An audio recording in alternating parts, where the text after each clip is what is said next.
By the grace of Jupiter, Consul Donald John Trump has emerged victorious over the prostitute queen Kamala Harris.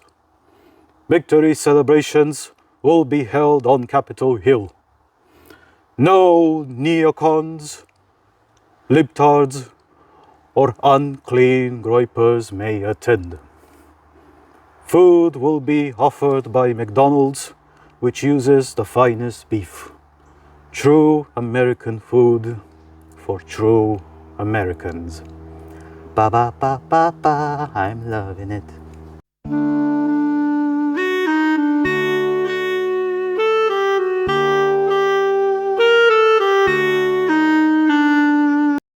Welcome everybody to the 17th episode of the Victor News Network. As you have probably seen from the intro, Trump has been elected president. And on this topic, since this is going to be part of what we'll be discussing today when it comes to the election, here I have to make a really important observation. Those of you who have observed the World Sofa report back when I used to do it with Lucian on the Freedom Alternative channel, I want to provide a reminder of what I said back then.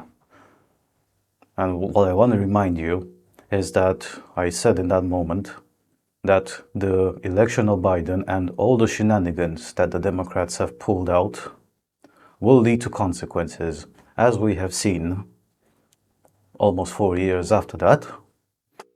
Well, it is pretty obvious, and we will definitely be discussing more. But before we get into it, as you most likely are hearing, and as you can probably see, I have a new audio kit, and I thank very much the donor from Israel.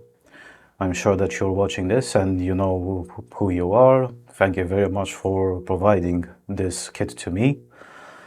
It saved me of a considerable expense because this sort of kit isn't cheap anywhere in the world. And since this is a podcast, this would have been the logical step of what I intended to be changing first.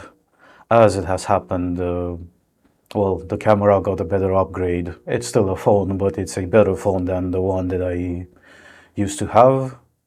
And now there's also the audio. So, all things considered, now this is the right time to properly call what I'm doing a podcast. Now, as usual, suggestions regarding videos and other things that may come in your mind are accepted either via the comments or via email at thehonestjew1@gmail.com, posted on the screen right below, or on Twitter/X at thehonestjew1. I highly recommend X right now because X right now is absolutely glorious.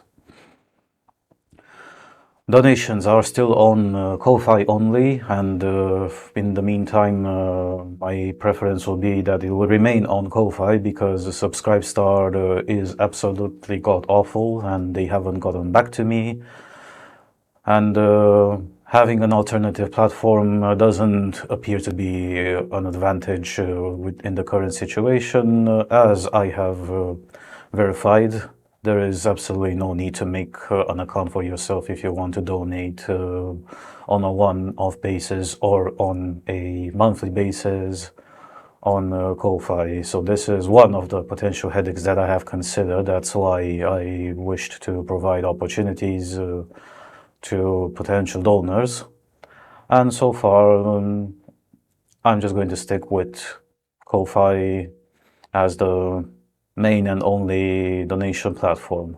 For anyone else that knows me personally, there's also the option of wiring me any potential donations on Revolut. Might I please remind you to like and subscribe to this video and to the channel, and share it with anybody who you may think that may find such sort of content interesting. It means a lot to me. Especially, again, the same old issue for now up until hopefully the foreseeable future, as soon as possible, if the YouTube algorithms could actually show some grace to me and propel the channel and the videos forward. The issue in the beginning with low numbers and low engagement, meaning it doesn't get that much exposure.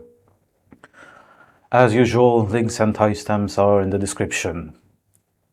Now, what I want to start first with is this glorious headline on New York Times, and especially this has been on the front page in the day after the elections have happened. It is truly glorious to be seeing such a front page after everything that has happened, and especially considering the nature of journalists that are working in New York Times. I am absolutely jubilant when I have seen all the coping and seething of the journalists, especially considering the things that they have done, not just since 2020, but also since 2016. Now, when it comes to the format, first of all, yes, we're definitely going to be discussing the elections in the US, and we're going to be discussing 3 news articles. I will also have a honorable mention at the end of it, but this will be a sort of supercluster commentary which will encompass many more sides, and then we will be continuing on. There is also going to be, as I have promised in the previous podcast that I made, the discussion about the UK budget and Jesus Christ, the absolute shit show that the new UK budget is. Now, let's begin. The New York Times. Trump's America. Comeback victory signals a different kind of country. In her closing rally on the Ellipse last week, Kamala Harris scorned Donald J. Trump as an outlier who did not represent America. That is not who we are, she declared. In fact, it turns out, that may be exactly who we are, at least most of us. The assumption that Mr. Trump represented an anomaly who would at least be consigned to the ash heap of history was washed away on Tuesday night by a red current that swept through battleground states and swept away the understanding of America long nurtured by its ruling elite of both parties. No longer can the political establishment write off Mr. Trump as a temporary break from the long march of progress, a fluke who somehow sneaked into the White House in a quirky one-off electoral college win 8 years ago. Correction, also 4 years ago, but for different reasons. With this comeback victory to reclaim the presidency, Mr. Trump has now established himself as a transformational force reshaping the United States in his own image. Populist disenchantment with the nation's direction and resentment against elites proved to be deeper and more profound than many in both parties had recognized. Mr. Trump's testosterone-driven campaign capitalized on resistance to electing the first woman president. And while tens of millions of voters still cast ballots against Mr. Trump, he once again tapped into a sense, among many others, that the country they knew was slipping away, under siege economically, culturally, and demographically. To counter that, those voters ratified the return of a brash 78-year-old champion willing to upend convention and take radical action even if it offends sensibilities or violates old standards. Any misgivings about their chosen leader were shoved to the side. As a result, for the first time in history, Americans have elected a convicted criminal as president. They handed power back to a leader who tried to overturn a previous election, called for the termination of the Constitution to reclaim his office, aspired to be a dictator on day one, and vowed to exact retribution against his adversaries. The real America becomes Trump's America, said Timothy Naftali, a presidential historian at Columbia University. Frankly, the world will say if this man wasn't disqualified by January 6, which was incredibly influential around the world, then this is not the America that we knew. To Mr. Trump's allies, the election vindicates his argument that Washington has grown out of touch, that America is a country wary of overseas wars, excessive immigration, and woke political correctness. The Trump presidency speaks to the depth of the marginalization felt by those who believed they have been in the cultural wilderness for too long and their faith in the one person who has given voice to their frustration and his ability to center them in American life, said Melody C. Barnes, the executive director of the Karsh Institute of Democracy at the University of Virginia and a former advisor to President Obama. Yes, very transparent. Columbia and then Virginia and a former advisor to Obama. Rather than be turned off by Mr. Trump's flagrant anger-based appeals along lines of race, gender, religion, national origin, and especially transgender identity, yes, very important issue here, many Americans found them bracing. Rather than be offended by his brazen lies and wild conspiracy theories, many found them authentic. Rather than dismiss him as a felon found by various courts to be a fraudster, cheater, sexual abuser, and defamer, many embrace his assertion that he has been the victim of persecution. The election was a CAT scan on the American people, and as difficult as it is to say, as hard as it is to name, what it revealed, at least in part, is a frightening affinity for a man with borderless corruption, said Peter H. Wagner, a former strategic advisor to President George W. Bush and vocal critic of Mr. Trump. Donald Trump is no longer an aberration, he is normative. The fact that Mr. Trump was able to bounce back from so many legal and political defeats over the past 4 years, any one of them would have been enough to wreck the career of any other politician, was a testament to his remarkable resilience and defiance. He is unbowed and, for this time at least, undefeated. It also owed in part to failures of President Biden and Ms. Harris, his vice president. Mr. Trump's victory was a repudiation of an administration that passed sweeping pandemic relief, social spending, and climate change programs, but was hobbled by sky-high inflation and illegal immigration, both of them which were brought under control too late. Moreover, Mr. Biden and Ms. Harris never managed to heal the divisions of the Trump era as promised, though it may never have been possible. They could not figure out how to channel the anger that propels his movement or respond to the culture wars he fosters. Once she took the torch from Mr. Biden, Ms. Harris initially emphasized a positive, joy-filled mission to the future, consolidating excited Democrats behind her, but it was not enough to win over uncommitted voters. At that point, she switched back to Mr. Biden's approach of warning about the dangers of Mr. Trump and the incipient fascism that she said he represented. That was not enough either. The coalition that elected them wanted them to unite the country, and they failed to do so, said former Representative Carlos Curbelo, an anti-Trump Republican from Florida. Their failure has resulted in further disillusionment with our country's politics and empowered the Trump base to give him another narrow victory, bullshit, after setbacks in 3 consecutive general elections. Ms. Harris did preach unity in her closing days, but her "we are all in this together" message of harmony fell short against Mr. Trump's fight, fight, fight message of belligerence. As much as anything, the election reinforced how polarized the country has become, split down the middle. It is a tribal era, an us versus them movement, when each side is so divorced from the other that they find it hard to even comprehend each other. Mr. Trump's political resurrection also highlighted an often underestimated aspect of the 248-year-old American democratic experiment. For all of its commitments to constitutionalism, the United States has seen moments before when the public hungered for a strong man and exhibited a willingness to empower such a figure with outsized authority. This has often come during times of war or national peril, but Mr. Trump frames the current struggle of America as a war of sorts. Trump has been conditioning Americans throughout this campaign to see American democracy as a failed experiment, said Ruth Ben-Ghiat, a historian and author of Strongmen, Mussolini to the Present. By praising dictators like President Vladimir Vladimirovich Putin of Russia and President Xi Jinping of China, she said, he has used his campaign to prepare Americans for autocracy. She cited his adoption of language from Nazi and Soviet lexicons, such as branding opponents as vermin and the enemy from within, while accusing immigrants of poisoning the blood of our country, correction, illegal immigrants, and suggesting that he might use the military to round up opponents.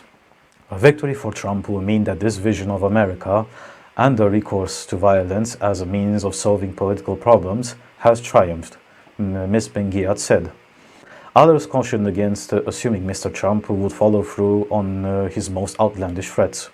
Mark Short, who was Chief of Staff to Vice President Mike Pence and might have reasons to worry given Mr. Trump's anger at him and his former boss, said he was not concerned about a wave of retaliation. "I don't believe that," he said. "I think there is a lot of theater around that, more than there is a real sort of retribution." But Mr. Short predicted another 4 years of chaos and uncertainty. "I would anticipate a lot of volatility, personnel, but also significant boomerangs on policy," he said. "Not boomerang from Biden-Harris, but boomerang from himself. You'll have one position one day and another the next." Mr. Trump's latest victory only adds ammunition to the argument that the country is not ready for a woman in the Oval Office, and it will never be.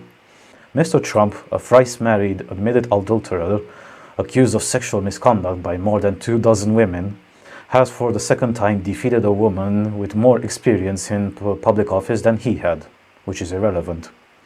Each of them was flawed, just as male candidates are flawed, but the sense of 2016 déjà vu on the left on Wednesday morning was palpable.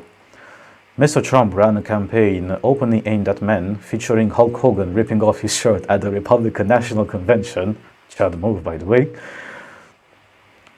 macho talk at his closing Madison Square Garden rally, and even the former president himself seeming to simulate a sex act on the microphone in the final days of the race. Yes, grasping at straws right here.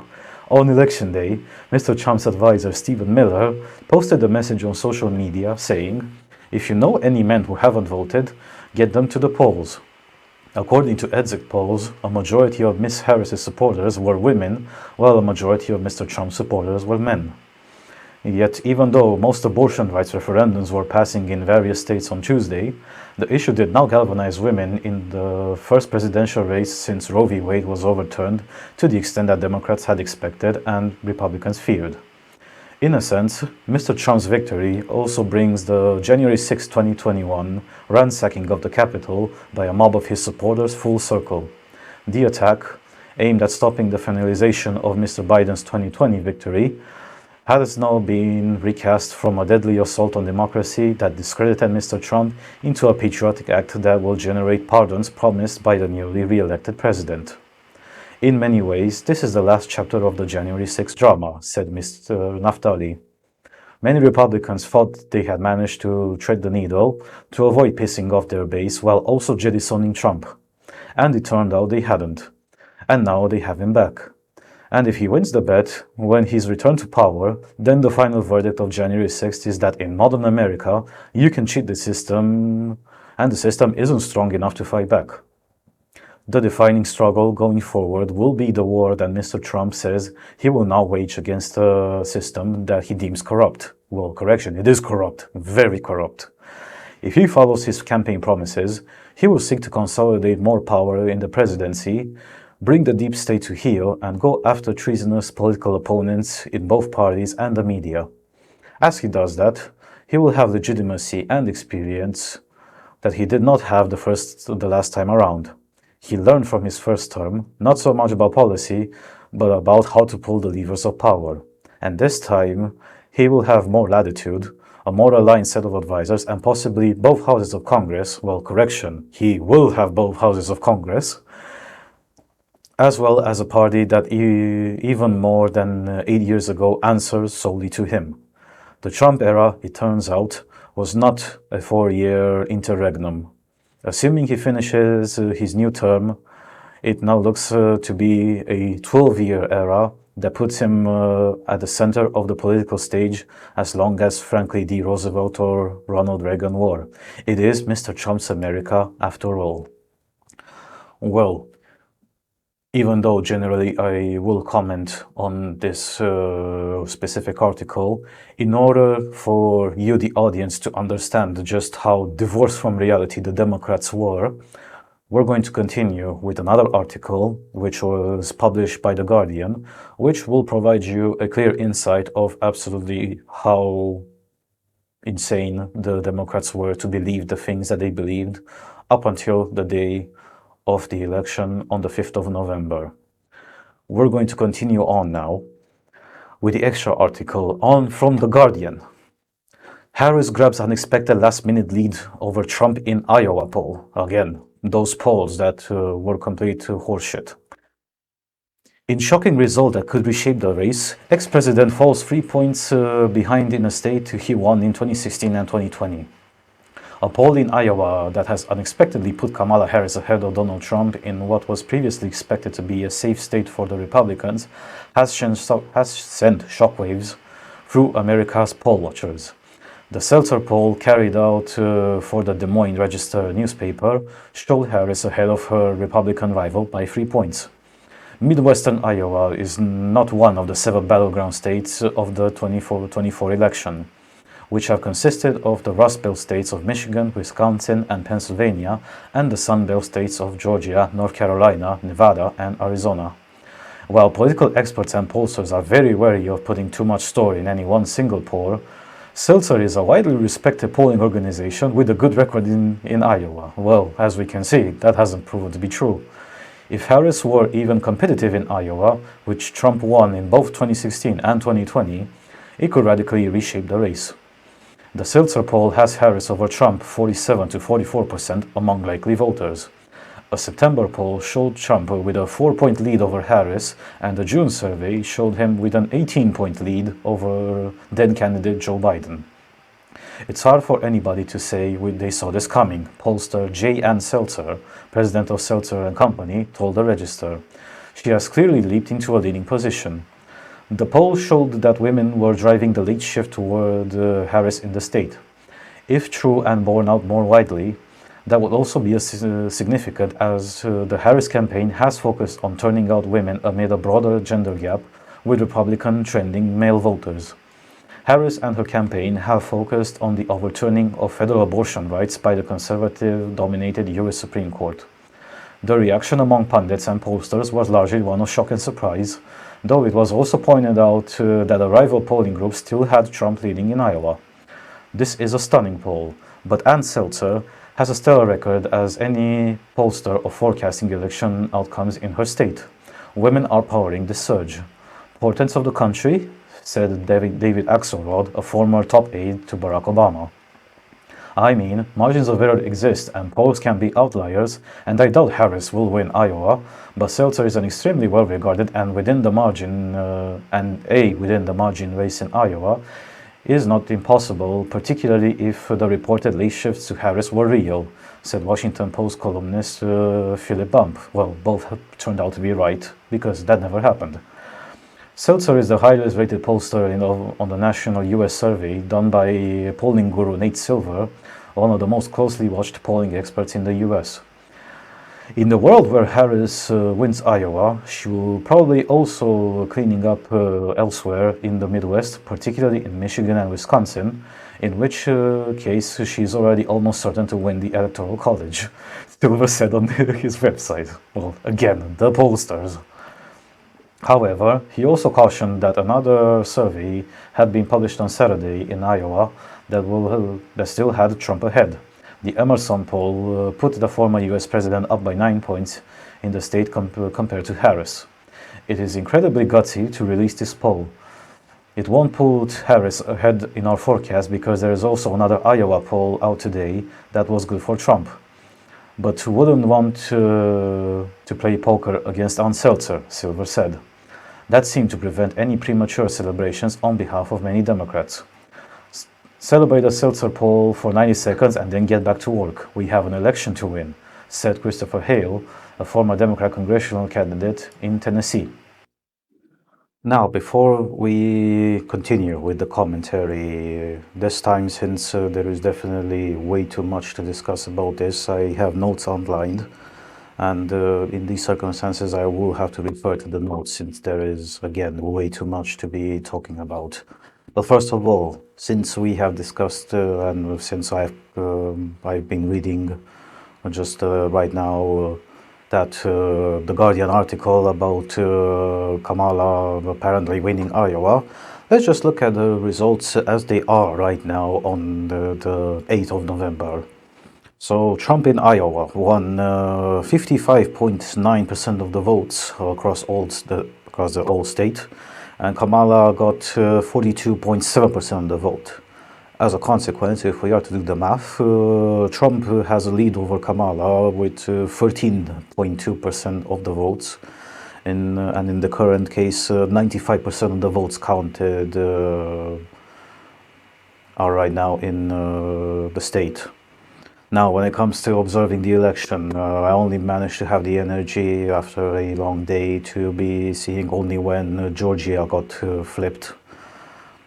And once I saw the state of Georgia getting flipped in favor of the Republicans, well, initially the thought was that, and this is what MSNBC was trying to be grasping at straws, that apparently the black voters from the suburbs of Atlanta will be the ones that will be overpowering the rest of the rural voters in the rest of the state of Georgia.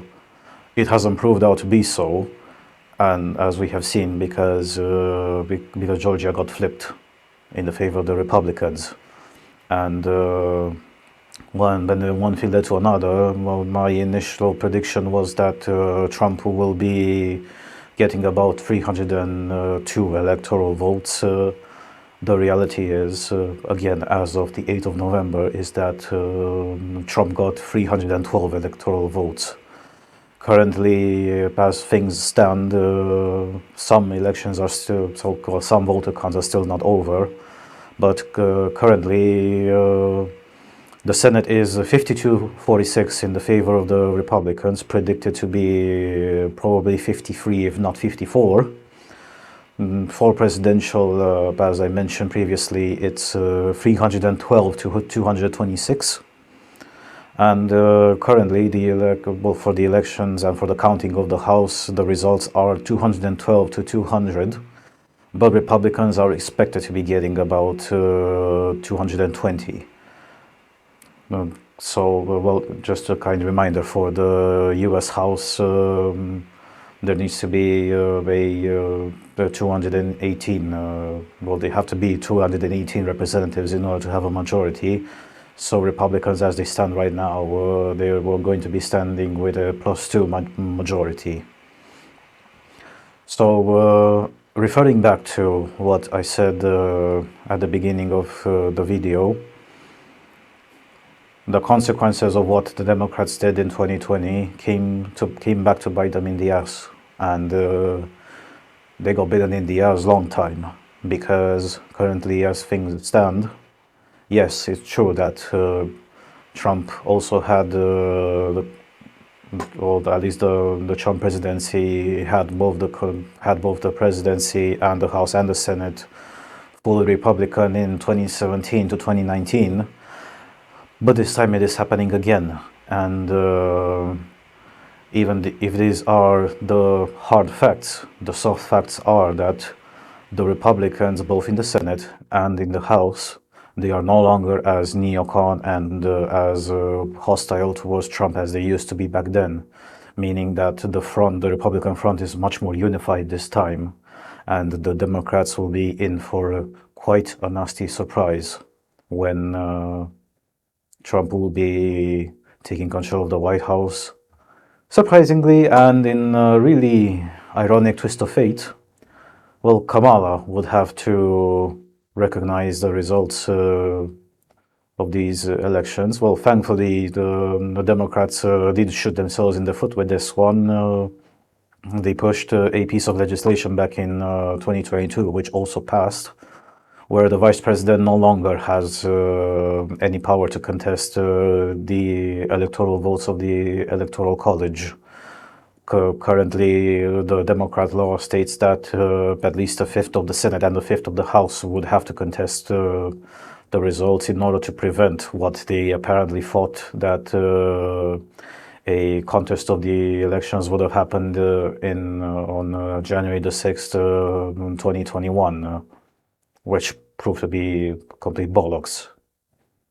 But they kept on maintaining that it was apparently an insurrection. But what sort of insurrection is that where the insurrectionists didn't actually take power? And Speaking of the Democrats getting bitten in the ass, well, sometimes figuratively, but in this time, in this instance, they've got bitten on the hand. Let's talk about the October surprise that did not exactly come in October, it came in November, and instead of being a surprise, it proved to be more of a fuck up, considering the consequences that it had towards the mindset of both voters on both sides of the aisle. And here I am specifically referring to the situation with Peanut the squirrel and Fred the raccoon. If by any chance you have been living under a rock in this past week and a bit, some geniuses from the Department of Animal Control, or whatever that sort of institution is called in the New York State, they responded to a guy's house that was living in rural New York, close to the border with the state of Pennsylvania. They received complaints from multiple people, including a specific woman in Texas, whose name shall not be mentioned, that apparently these animals are held illegally and without a license.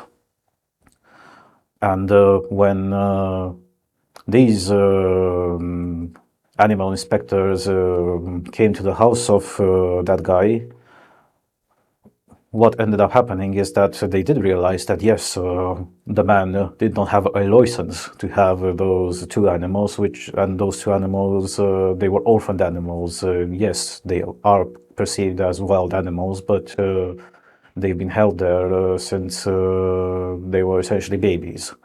And the reason that the geniuses from animal control invoked was that, well, they would have to verify if both animals are carriers of rabies. And to their justification, the only way that they can verify that is by euthanizing the animals and then doing verifications whether they have the rabies virus in their cerebrospinal fluid. The problem with that was that and this is what is at least speculated. We will never receive the official confirmation, but at least the woman from Texas who had partially, rightfully so, the blame pinned on her for what happened, is that she ended up being jealous because the guy that was owning the squirrel had also a social media account, and the social media account Peanut the Squirrel was apparently very popular. It had about millions of followers both on Instagram and TikTok.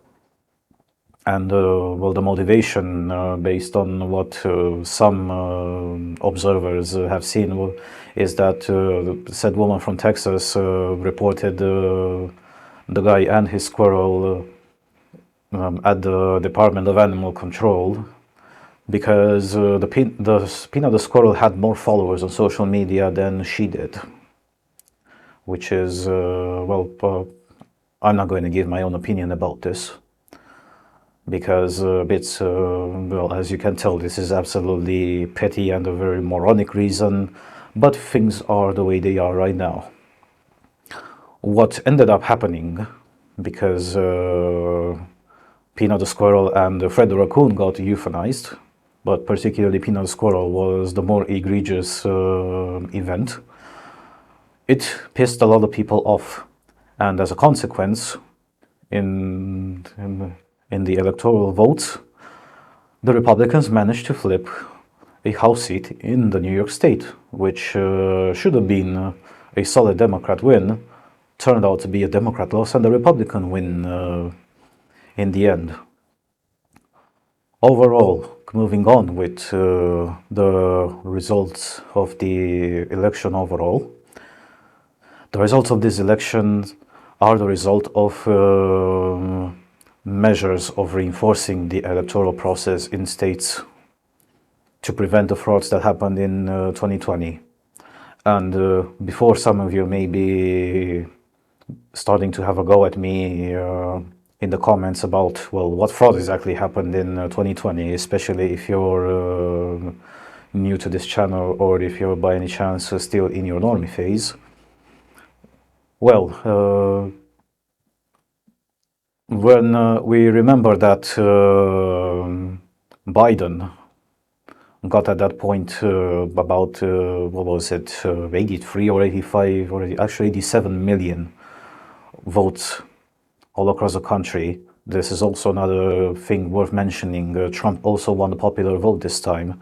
So, as the New York Times article mentioned, well, you can't exactly say that Trump was the candidate of a minority, because the majority of the population, or the voting age population in the US, have voted for him.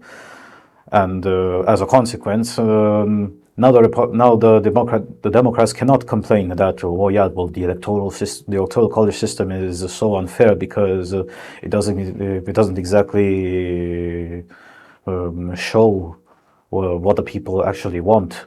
Plus, it disadvantages us because the electoral college system is an undemocratic system, and so it's a threat to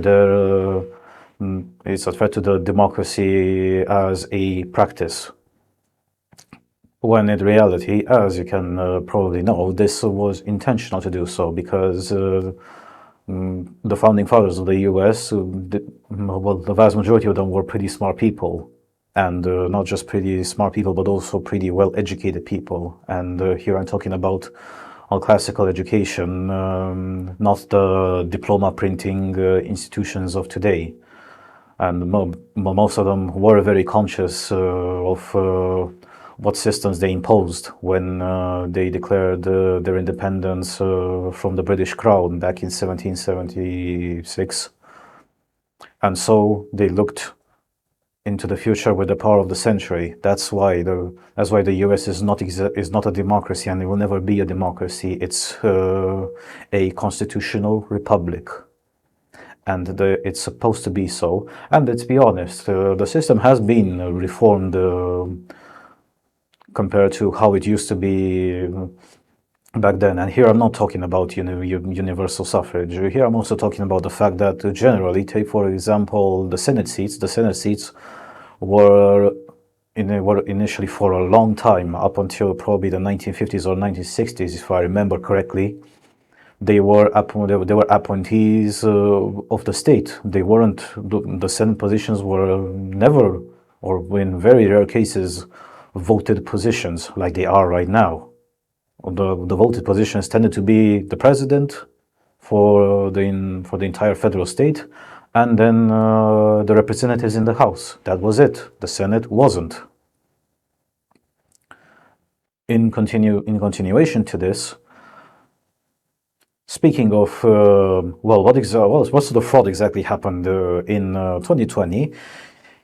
Here, a lot of people, after the fallout of the election results has settled to some extent, about 24 hours after that, people started asking questions and looking back at historical data. And especially Democrats realized with quite the stupor that compared when it comes to attendance at the elections, compared to 2020, there are... Well, 2024 compared to the elections in 2020, in the 2024 elections, there have been 20 million people that have been missing from the electoral roll.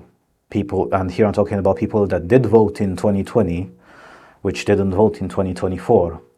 And the difference is that in 2024, if I remember correctly, there have been about 129 million people that voted in the election. Doesn't matter who right now, but here I'm referring specifically to the presidential elections. And in 2016, there have been about 127 people that voted in the presidential election. The outlier here is the 2020 election, where you have about 157 million people that voted. Well, the justification that was presented back then, if we are to recollect the things said back then was that, since it was the pandemic and, the pandemic restrictions were going on and there wasn't any unified response, so every state decided at the end of the day how they were going to manage the pandemic and the spread of the virus and other stuff like that. That was apparently the greatest motivation for people to resort heavily on mailing in votes, which is a feature of the U.S. democratic system. This is definitely unfamiliar, especially to people in Europe, where we are accustomed to voting voting especially in the weekends, either on Saturdays or Sundays, depending on when the election dates are set by the government, and the moment when we vote is that we vote on paper ballots at at electoral stations, which happen to be mostly in public institutions, and as a result, this is one of the major differences between how voting is done in the U.S. and how voting is done in Europe and in many other places in the world. Plus, also in the US, you can also vote in a lot of states early for the presidential elections and also for other elections, and sometimes even as early as even 2 weeks before the proper election date, if I am to remember correctly. So going back to those 20 million missing people between 2020 and 2024, this sent the Democrats in particular in quite a panic. And the more normie and naive people on places like the Democrat / liberal corners of X, but also Reddit in particular, have gotten to the realization that, oh no, probably we did steal the election in 2020. Well, what can I say? According to the maximum of conspiracy theories, if you think a conspiracy theory may be wrong, just you wait 2 weeks until you've been proven right. In this circumstance, it took 4 years for the conspiracy that the elections were definitely stolen in 2020 has been proven to be right. And when it comes to the January 6th so-called insurrection pardons, those will definitely happen because those people have been incarcerated and they've been hunted completely illegally and on false premises, and a lot of toxic theater has been done by the Democrats in order to pin both Trump and his voters as being the evil people. And speaking of the shit that Democrats managed to pull, we have seen plenty of cases in the past few days, especially on talk shows in traditionally Democrat-supporting media outlets, how the outright racism of the Democrats, which they swore up and down that this never happened, and any people that have been outright racist have died along with the Jim Crow laws in the 1960s with the Civil Rights Act. Well, the racism of the Dems came out of the woodwork when now in the past few days, and they'll keep continuing on doing that, they were blaming Latinos, especially Latino men, and their machismo for them voting Trump. And if we are to look at it, let's think a little. Why exactly did the Latinos vote for Trump? First of all, and based on how I understand the mentality of the Latino people, also, even though I'm nowhere near the level of where I used to be when I was speaking Spanish, I can still understand not just when it comes to me reading Spanish, but I also understand the mentality of Latin people in general, but also making clear distinctions of mentalities between Latinos from the Americas, and this includes the Latinos and Latinas living in the U.S. or in other places or North America, but also distinctions between how does their culture and mentality differ from Latin countries, and especially the Spanish-speaking country of Spain, and the Castellano-speaking country of Spain. So, if we are to remember, for how many years did the Democrats unironically pretend that that actually referring to Latinos and Latinas is a sort of gendered verbal violence towards them? So they came with the genius idea of coming up with the term, with the gender-neutral term Latinx. So there wouldn't be any distinction between a Latino man and a Latina, which is a woman. This pissed off a lot of people, especially since 2018, because those are the first moments when this term of Latinx became popularized. And on top of that, there has been plenty of evidence before 2018, when the Democrats had this really absurd and mollycoddling attitude towards the Latinos living in the U.S. without actually understanding where exactly they come from. And it's not because the Democrats couldn't; it's that the Democrats did not want to, because the moment when you take the Democrats and leftists in general from their mental framework, you completely lost them. They are essentially what there is a term in Romanian called certat cu realitatea, which means you are your own enemy with reality as it is. And let's be honest, when you cannot be you cannot be an average leftist without if you're not having some sort of existential conflict with reality. But in this scenario, this is the absolute demeaning attitude of Democrats and leftists towards the Latino people, and on top of that, this absolute horseshit with the term Latinx, but also the sheer fear of the Latinos, and especially since not all Latinos that live in the U.S. are illegals.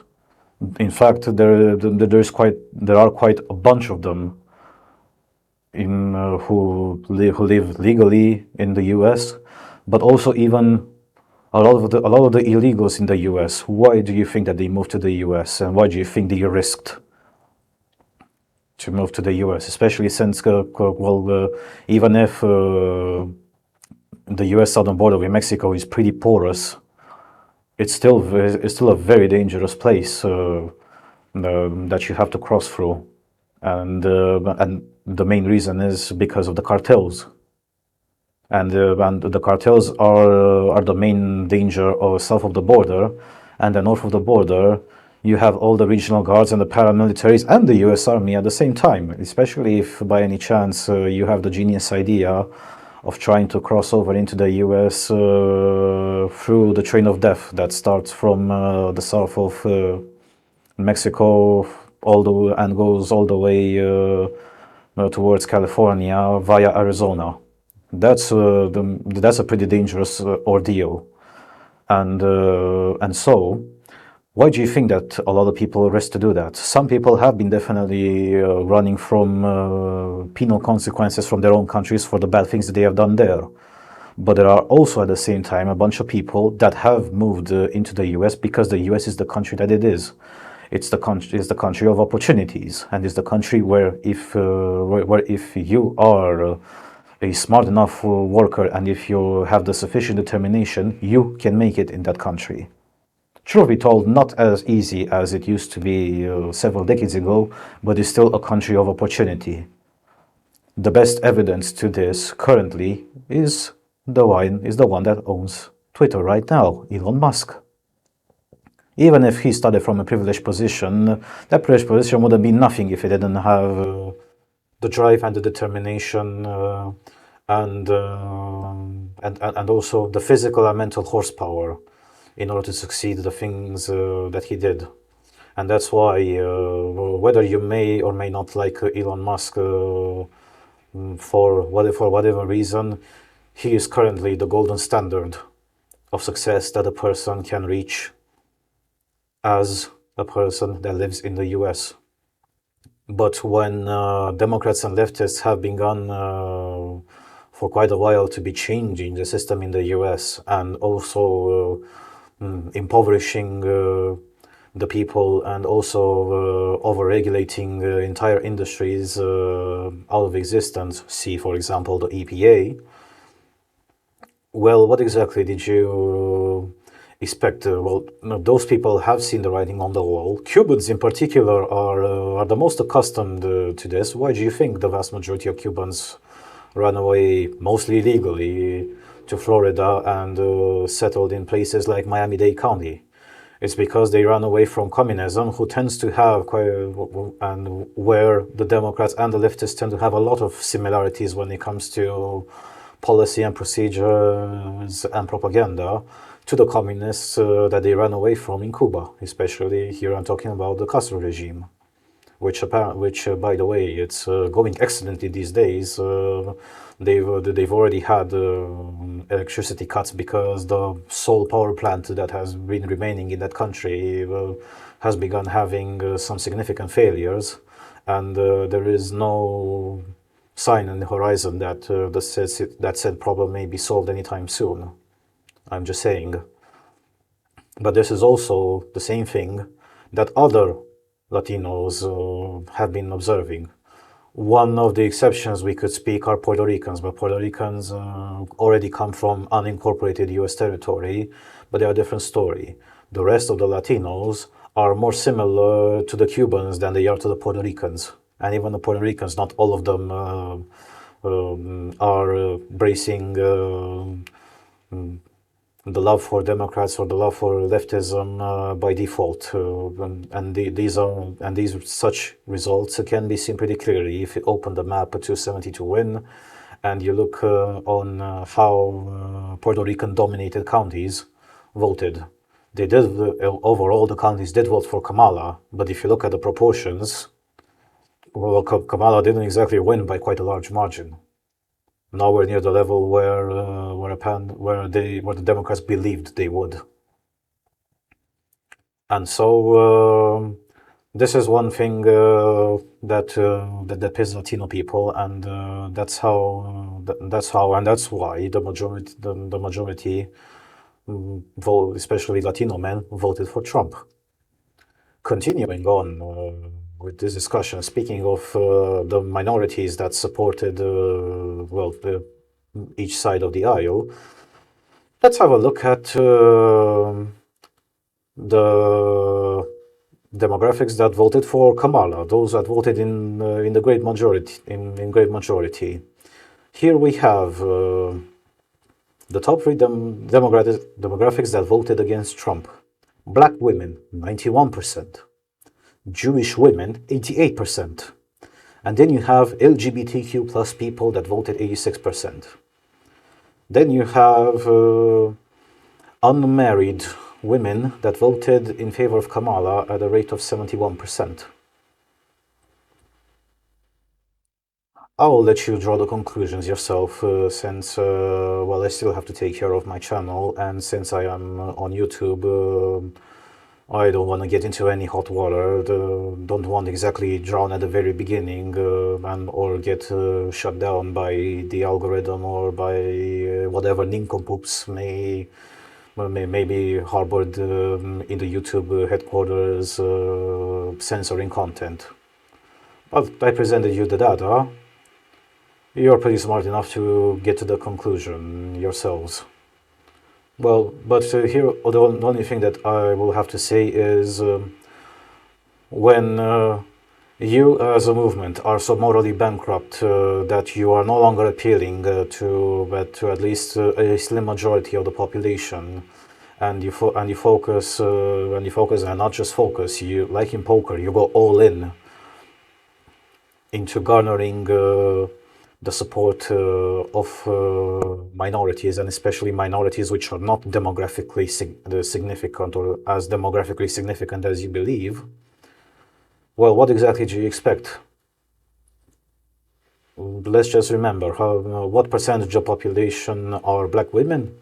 There are about 6-7% of the of the entire U.S. population, even probably even smaller, because I don't exactly remember right now the gender proportion between black men and black women in the U.S. So all I know is that the black population in the U.S. is about 12 point something percent. So that's why, and I'm just estimating right now that probably women are 5 to 6% of the entire U.S. population.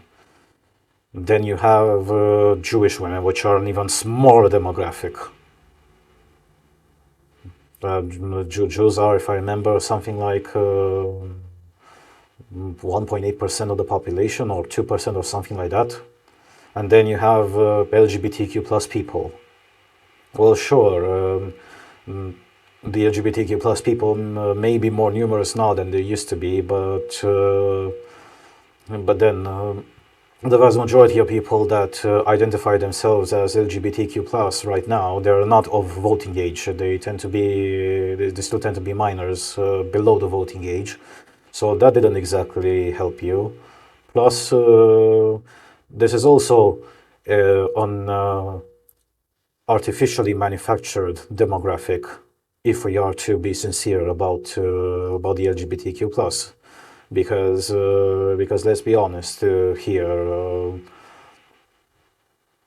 how much money and how much involvement has been done by both the Democrats and the NGOs and other charities and other dubious people and institutions shoveled into this LGBTQ identity in the past few years, and things have gotten to such an absurd level. Things that have been discussed both in the Warsaw report and things that I've discussed on this podcast as well on the Victor News Network. The epitome of degeneracy and the epitome of lunacy in the LGBTQ plus movement has to be the one, not just with transgenderism, but also the one with drag queen reading hours at schools and nurseries where kids don't even have the age of understanding what the private parts between their legs do exactly, let alone having to comprehend what exactly those degenerates have been presenting to them. Also, if we are to remember the sheer chain of scandals and the political measures that were proposed and implemented after said scandals, with both the Federal Department of Education, but also the State Department of Education's shoving forward down the throats of state schools in many states LGBTQ plus propaganda because it's apparently mandatory, and for the then minority of parents which were observant of what exactly those schools were teaching their kids. They got quickly hunted and shut down and demeaned up until things became too ridiculous.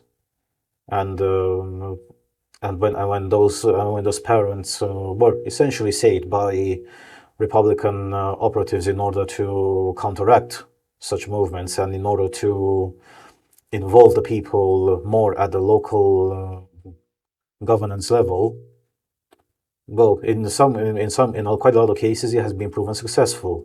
But from a propagandistic point of view, this has been a major failure. And without providing here free advice, with any more moment when you focus on these minorities, especially since these minorities bundled up together do not earn you the win, you are where you are right now. You see the consequences of what happened in the elections that have been carried out over this past week.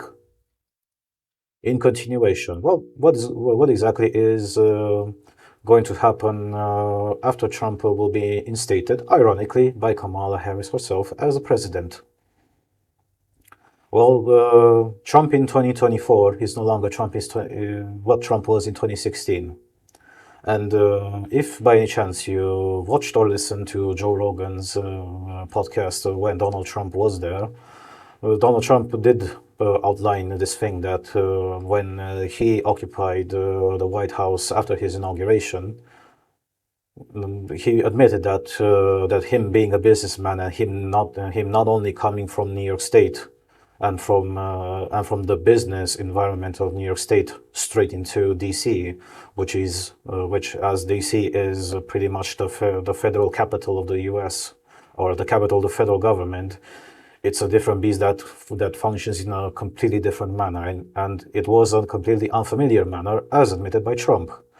So the main issues that he faced back then were not only the fact that he didn't know the political clique that was present on Capitol Hill and in Washington, D.C. altogether, but at the same time, he also did not know who to appoint or who to back and who to avoid from the said political clique in DC, which meant that he relied on external people. Well, there are too many to mention right now, but there have been some appointments which probably at the beginning they didn't make much sense, and some of them did exactly well, ended up being expensive appointments for Donald Trump's standing. Take for example, while General Mattis, and here I'm referring to codename Chaos, as he was known when he was a general in the U.S. Marine Corps. He was a pretty efficient person, but one thing that Trump overlooked is that Mattis wasn't the easiest person to work with, which is why there was the fallout that ensued between them and led to General Mattis getting retired from the position as Secretary of Defense. Plus, at the same time, the situation, thanks not to just Trump's panache, but also his way of doing diplomacy, which is a more Reaganist style of peace through strength, or if you want to prefer the more Warhawk terminology, peace through superior firepower. There wasn't also much of a need of having a strong Secretary of Defense like General Mattis was, because the country of the U.S. wasn't involved in a significant war in order to resort to an appointment like what General Mattis used to be. And General Mattis comes from a background where, let's be honest, anybody who knows anything about the U.S. Marine Corps, they understand that those people have quite a lot of things missing up there.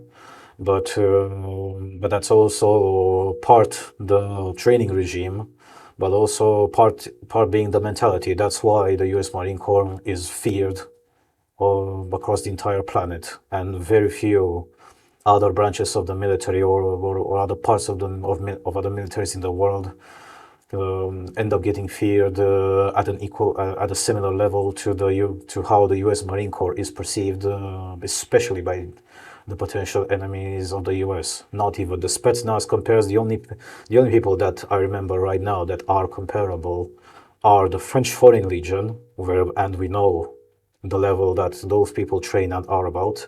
And then you have the SAS and the SBS, so the Special Air Service of the UK and the Special Boat Service, which are the equivalent of the U.S. Marine Corps. Since the U.S. Marine Corps, even if it is a different branch, they're operating as essentially a naval special forces unit. So overall, we're still not done with this. But speaking of what has been happening and the way the perception is internally in the U.S., I've compiled 7 points about this, which I will be reading right now, and then we're going to continue on. And after this, it will be the last article that will be discussing the U.S. elections as perceived externally. I'm going to be starting now with those 7 points. And these are the lessons that we can garner from the way this election has been carried out and the subsequent results that we have all seen. Point number one is that press and pollsters lie through their teeth. I'm pretty sure this is not exactly a surprise for you, but apparently, even as mentioned earlier in the 20 million missing people scenario, even even Democrats and normies started getting this point that that they are lied without any shame by both the mass media, the press, and the pollsters. So the press and pollsters lie through their teeth, as evidenced by the Guardian article, which we have read, and looking at poll results from 2016, 2020, and 2024 compared to the actual election results. Do you remember that in 2016 Trump had anywhere between 1 to 10% chances of winning the election, while Hillary was presented as having anywhere between 90 to 99%, and she ended up getting beaten completely to a pulp? Well, here you go. Progressivism is a morally bankrupt doctrine because it doesn't support progress, first of all, but disenfranchising groups of people by other groups of people who want their social position, money, and influence leads to the consequences that we see today. Point number three. Hysterical propaganda doesn't work, but in the very short term. See the pandemic as an example. Long term, also using the pandemic as an example, is destructive for all the participants in the propagandistic experiment, but also the audience. All the money in the world invested in propagandistic lies doesn't wipe away the pyramid of needs from people's minds. The Biden regime really impoverished people, took away their safety, and then took away their peace. Number four, and this may not be a surprise for people that have followed the 2016 election, messages like the voter of X are stupid or lunatic or whatever demeaning adjective you want to impose here makes those people even more hostile, and it mobilizes them even harder against you instead of weakening them. If you want a perfect example, see how Hillary lost with the 2016 October surprise when she called the Trump's voters a basket of deplorables. Point number five. Campaigning is a full-time job. Trump's campaign began approximately 400 days ago, and he tapped the shoulder of all Republican candidates from all corners of the US. People want to follow a strong leader, more so that Trump is 78 and managed to do public meetings after public meetings after public meetings. The man has been unstoppable. If you want real results, this is what you have to do. And here, everybody can find sufficient examples from their own countries, especially when we are talking about examples like the Save Romania Union in Romania, who still insists that online campaigns on social media platforms is still the way to go, while pretending that we're not going to do that much on the ground campaigning because that's a waste of time. Well, apparently it isn't. If you want results, you have to do this even with social media, because if elections were decided by social media, and if your belief would have been true, then you should have had a long time ago majority in government, and you still would have had a solid majority in government, especially in the parliament. Didn't prove out to be so. You are actually on the verge now of going into single digits and probably not even making the parliament threshold. Just as a word of warning for political parties like these and other comparable ones in other countries. Point number 6. When you repeat obsessively a message, you don't exactly bore anyone. If you make propaganda based on real action and numbers, you can convince people, and you will succeed in convincing people, that you're acting in good faith. Here we look at pretty good examples. One one major talking point that has been super effective for the Republicans is simply comparing economic data and the cost of different things important to the Americans in 2024 compared to 2019. The gas is so much well, the gas slash petrol is so much more expensive than it used to be per gallon. Mm, Food has ended up being more expensive per gallon. Even the damn McDonald's has become much more expensive compared to how it was in 2019, and and then so many other things have ended up being more expensive right now compared to how the situation used to be 4 to 5 years ago. Even if we may spend time here discussing ad infinitum, well, the reasons why they have gotten more expensive. But the reason is, and all this is discussion boils down to a very simple thing. With the way the pandemic was managed, and especially because Biden and the Democrats were the ones leading the U.S. During the pandemic, and then after the pandemic, and then through the inflation frenzy that happened after the pandemic. What exactly did you expect? At a basic level, the Republicans were right. And at the same time, the people realized that. And even if you may not carry out this conversation with an average person as to how to explain to them that well, inflation and the rising cost of living haven't been exactly the fault of the president. Good luck explaining that to them because you won't succeed. The people will be looking at the fact that well, we lived better under Trump than we live now under Biden, and that's sufficient. You've already lost the conversation there as a Democrat operative. You cannot approach that, and this is where real action and real numbers won in the propaganda war of the Republicans against the Democrats. And then, while we may be continuing to laugh about the way Trump is talking and his interesting slash funny way of saying, yeah, we're going to cross the border and then we're going to deport all the illegals and see Joe, they're eating the cats and the dogs. This is the thing that actually gets the people. Even if, regardless whether you may find him funny or whether you may find him immature or anything like that, it's his talking style works, and it's not just a coherent talking style; it's also a familiarized talking style because that talking style is familiarized in the minds of the people, whether they may have voted for him or not in the past, or whether they have voted for him currently.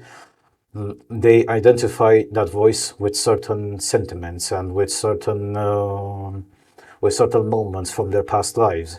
Even if I like to say, just like how Lucia likes to say on the other sofa, that electorate has on average a 3-year-old memory span. Yes, when it comes to a lot of things, the electorate sadly does have about a 3-year memory span. But there are some things for which the electorate doesn't, and this is one of the many. So when they hear Trump talking in the way he's talking, first of all, Trump has been consistent.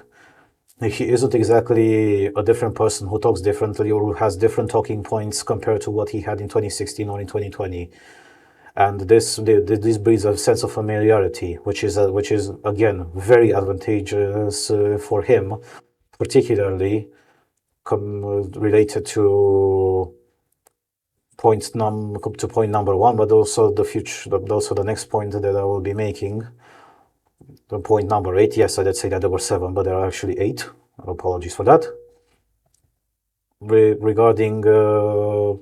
Regarding how people identify candidates in their mind. When Trump talks, they remember when cost of living was cheap, when the petrol was cheap, when the country of the U.S. When the country known as the U.S. Has been perceived positively over the world. they also identify Trump's voice and talking style with the fact that the U.S. had peaceful time during Trump's presidency, and in general, things weren't bad back when Trump was president, but things have gotten definitely worse under Biden's presidency.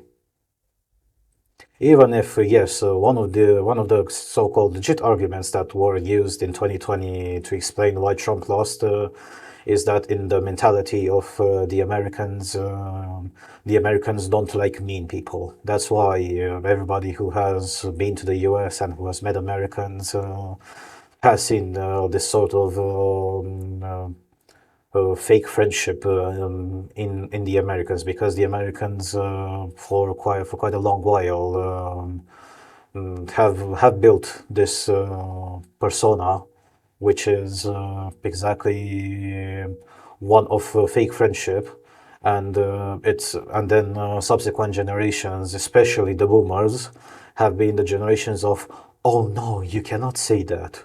Well, yes, I can say that. That's why.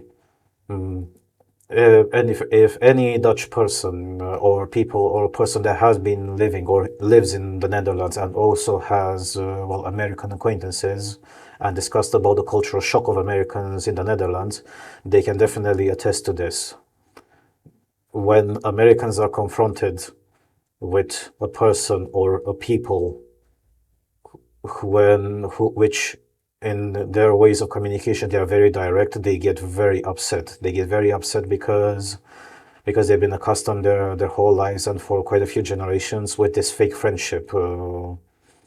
And also, yes, there is also the subsequent backstabbing behind the curtains, but still, with the great majority of the Americans being born and raised into this Anglo-Saxon slash Scandinavian mindset of let's just all be nice to each other, and also let's all see the bright sides of the people and have good faith in them, even if sometimes they may be wronging us.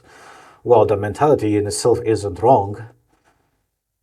What ended up breeding is also this sentiment of which the Americans, especially with the increasing polarization of the electorate in the past 20 years, with the widening gap, this sentiment has also began changing, and the main reason is because the Americans have gotten tired of being lied to this level, and to have just these surface level courtesies which don't exactly mean anything at the end of the day, when at the end of the day you end up getting bitten in the arse by the things that happen around you, and especially the things that you do, and the misplaced good faith in other people who do not exactly have your best interests, but they know how to tell a good story, and they know how to smile, and they'll act all nice and pretty,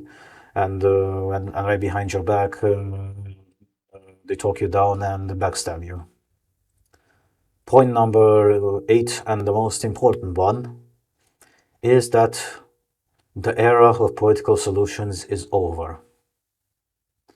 And it is over for everyone, both in and out of the US. This is especially a warning for the UK and other countries in Western Europe. People want real solutions, which solve the real problems, not the bollocks written by theoreticians who are locked in laboratories and paid or financed by dodgy companies to sell something, whether maybe to a certain product, which could probably be injectable or not, if you get my gist, or absolute lunatic ideas to an entire country. I'm here just saying, this is as much as I could say about the internal aspect of the US elections. We're going to continue now to a bit of the external perception and the absolute fear that has gripped a lot of countries which normally should have seen it coming, but Just like an ostrich, they put their head in the sand and they pretended that nothing was exactly happening to them, and this is all just a bad dream and it's going to pass anytime soon. Political. French and German defense ministers set to discuss fallout of Trump win. Trump's win is now adding a sense of urgency on defense in Europe. Europe's key powers are already feeling the fallout of Donald Trump's win in the US presidential election as the French and German defense ministers scheduled an impromptu evening summit in Paris to discuss the continent's security. France's Sébastien Lecornu and Germany's Boris Pistorius are expected to discuss the consequences of the US election for Europe's defense, the French ministry confirmed, and both sides confirmed the two ministers will speak publicly after the meeting. During Trump's first term, he frequently accused European nations of freeloading off of American military might and for underspending on defense, particularly targeting Germany, which he called delinquent on military spending. Earlier this year, Trump appeared to encourage Russia to attack NATO allies who didn't pay. Both Trump and his nominee for Vice President, J.D. Vance, have also threatened to cut military support for Ukraine. While both France and Germany are now meeting NATO's 2% of gross domestic product defense spending target, they are struggling to press ahead with joint defense industrial programs and are divided on a number of military policy questions. Trump's win is now adding a sense of urgency on defense in Europe. We will work towards a more united, stronger, more sovereign Europe by cooperating with the United States of America and defending our interests and our values, French President Emmanuel Macron said on X after speaking with German Chancellor Olaf Scholz early on Wednesday. So you see here how just exactly what I said earlier about the ostriches that put their head in the sand and then pretended that absolutely nothing was happening to them. And it's going to be particularly scary for them, not just for Germany and France. So France in itself has been a country that has been in and out of NATO, sometimes operated alongside NATO, sometimes refused to operate alongside NATO because of their own standards and their own ideas, plus also their own priorities in the so-called former colonies, which they're not colonies of France on paper, but in practice when it comes to the way business and financial dominance over certain countries is done. Also, when those interests are also threatened, the way France operates, which goes against some principles and articles of NATO. Here comes the rude awakening of these countries. And just as I said earlier, it's going to be even more frightening to them once the people in the US will be looking into how exactly these countries are exactly spending the money, which they pledged with a lot of kicking and crying like infants to dedicate the 2% of GDP. Well, first of all, the 2% of the GDP currently for a lot of countries acts as a placeholder. Mostly, the most of expenses for a lot of countries were focused on raising the salaries and the pensions of both former and present military personnel. It wasn't exactly investments into new machinery, into new units, into new training, or even more rigorous training, or getting better logistics, or getting new weapons. Well, sure, some of it did go, but if I am to look, for example, in the case of Romania, which is the one that I'm most familiar with, it's about 70 to 80% of the increased budget went into exactly pensions and salaries, and even then, most of it went into pensions, not exactly into salaries, because the salaries of current military personnel stationed at different bases in Romania they still earn pretty poor salaries, and yes, you may be arguing that okay, but they are civil servants at the end of the day, and it's also relatively peacetime.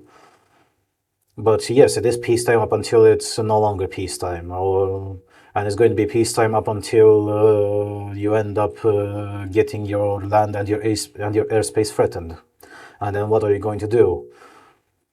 Or in the case of Romania, without going into the historical specifics as to why the institution known as the military does not exactly awake in the mentality of average Romanians quite the best sentiment, especially since a lot of the people, truth be told, have been treated badly back when compulsory military service was still in force. That has to change. But okay, that has to change first of all, and it's a good measure to raise the salaries. But first of all, it hasn't been nowhere near sufficient.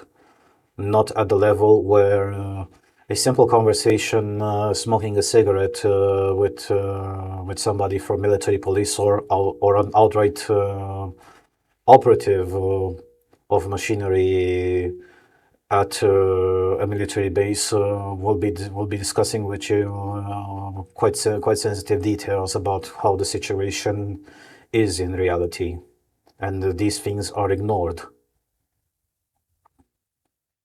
Sure, it's a good side that you rather have in this case 20% of something like how the 20, exactly 20% have been invested into getting new weapons and then reforming the logistics chain and also propping up the essential assets of the Romanian military.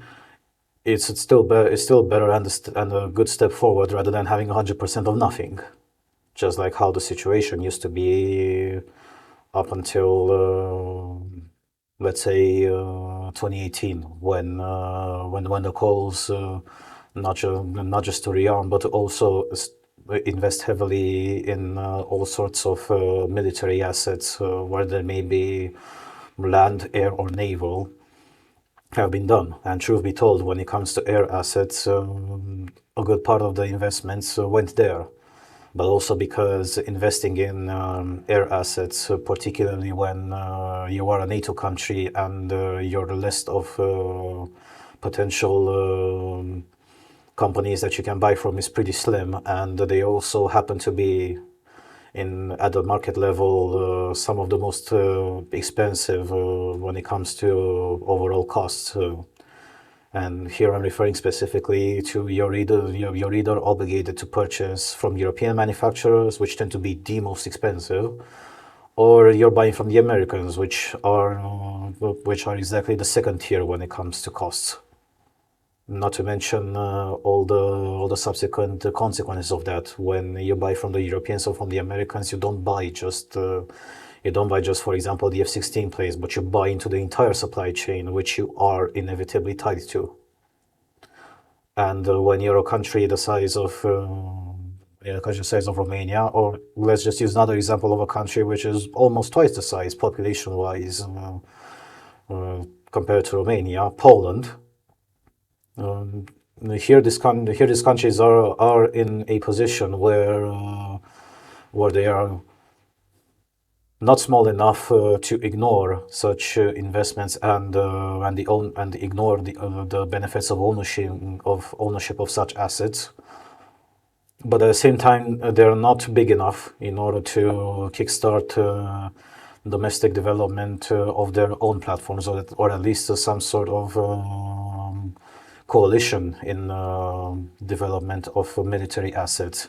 They're not exactly like how Turkey is, where at least the Turkish military they made their own planes, they made their own tanks, and they also made their own small weapons. Well, at least the Polish did succeed in making their own weapons. They're not like the Romanians, where they had to buy Beretta licenses in order to replace the the good old PM-47s or the AK-47s, just like anybody knows them.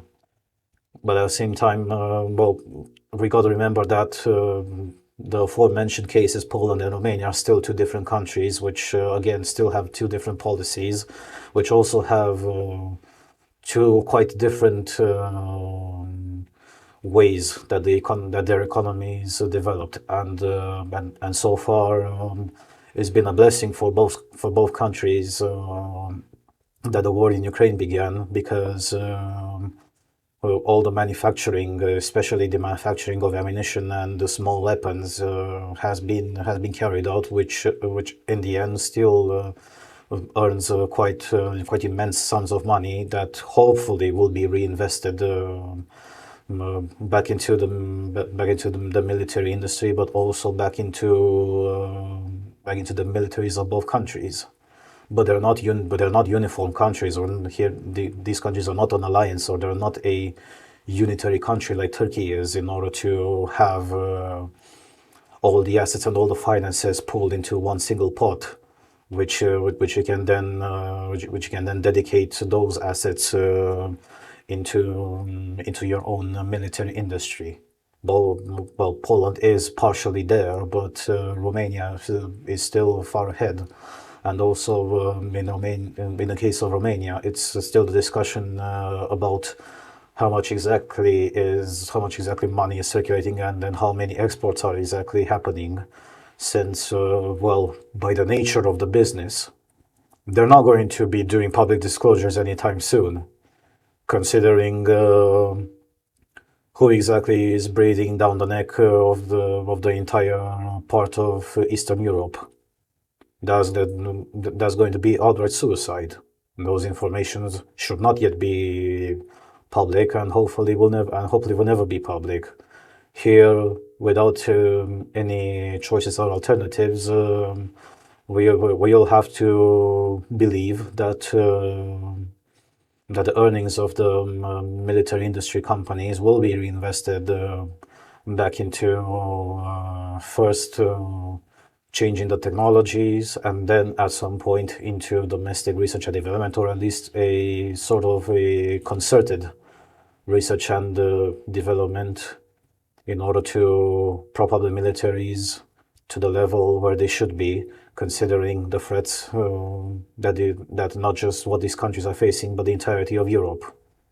Rheinmetall, being a German company, is still a curious case, and information on it is pretty slim, considering that since the war began in Ukraine, they've invested a lot into foreign factories. They've invested also in Romania. They've invested also in Slovakia. They've also invested in Poland. They've also invested in Hungary, and they are also planning to invest in Western Ukraine.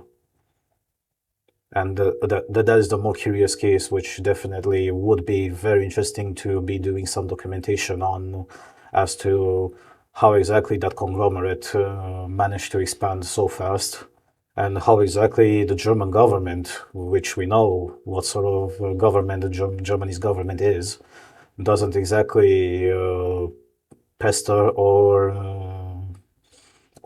forces Rheinmetall into public disclosures, or calls Rheinmetall in order to explain what exactly is it doing with these expansions. We know, okay, what the purposes of those new investments are, but then nothing else after that.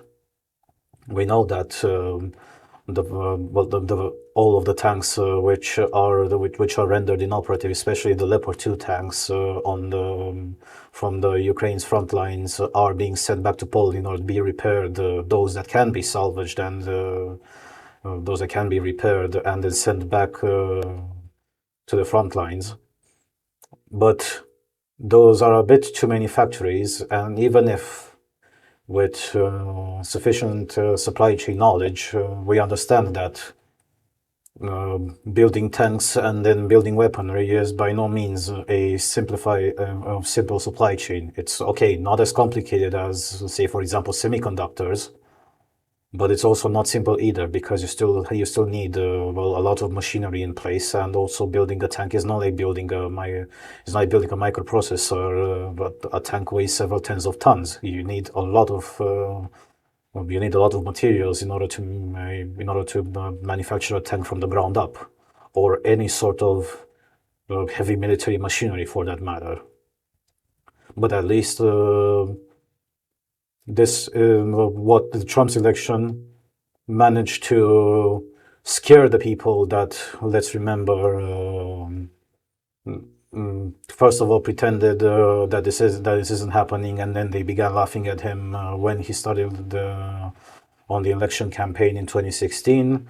Then publicly berated him because he's a mean person and he's crazy, and then other outright lies, how Trump is Russia's man or Putin's man, or he's doing the play of fuck knows who. We all remember that. Then laughing at him again because he was still insistent on saying that the election was stolen in 2020, and pretty much perceived as a complete lunatic. And then the ugly reality set in, and it set in at a very fast pace. Barely hours have passed since essentially Trump's victory in the presidential election was already guaranteed because he passed the 270 electoral votes mark. And hours later, we get this article. By the way, referring to the timelines of these articles, this article was published just a few hours after Trump was confirmed as to have won the presidency. The article regarding the Kamala Harris poll from Iowa happened exactly 1 day and a bit before the election, just so that you understand the timelines and how fast things have happened and how fast and dramatic things have changed in just these past few days. It is to some extent disappointing that there have been way too many news in the weeks prior, or at least in the week prior when I haven't filmed the podcast, and that was because with the elections, and this just happens in every country. This is not just a case unique to the US. There is a lot of noise, and I personally wouldn't want to bore you into going into all the noise that has been going on regarding the election. But speaking of the election, here I have an honorable mention.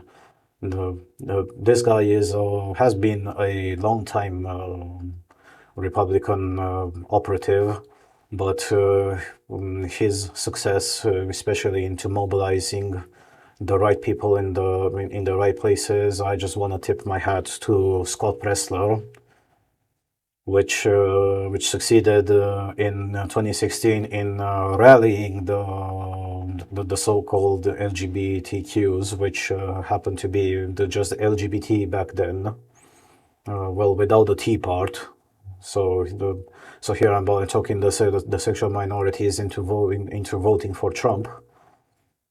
But then now in 2024 in particular, he succeeded as a gay man to not only convince but to rally about 200,000 Amish people just in the state of Pennsylvania.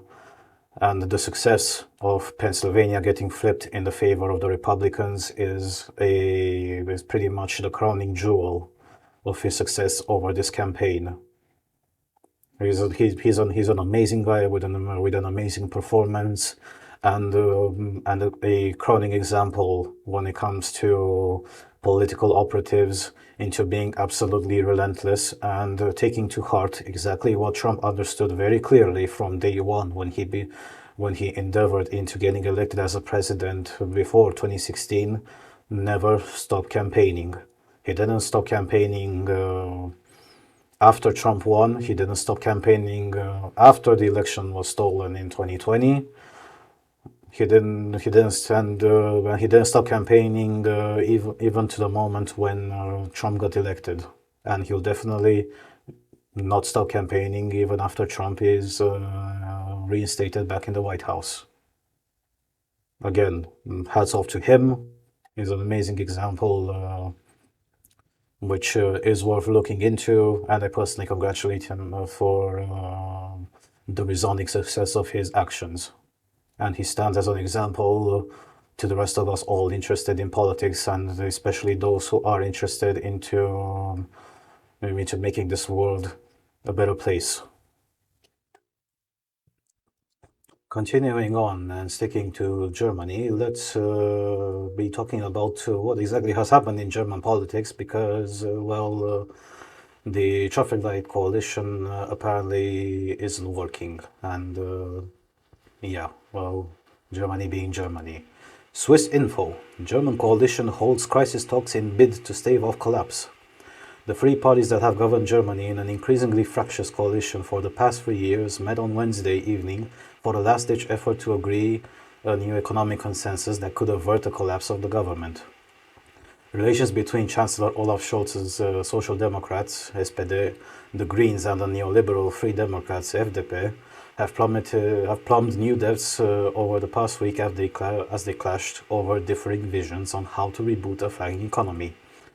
Finance Minister Christian Lindner told the FDP and Economy Minister Robert Habeck, a Green, arrived at Scholz's Riverside office for crisis talks on plugging a multi-billion-dollar hole in the budget and forge an economic policy compromise.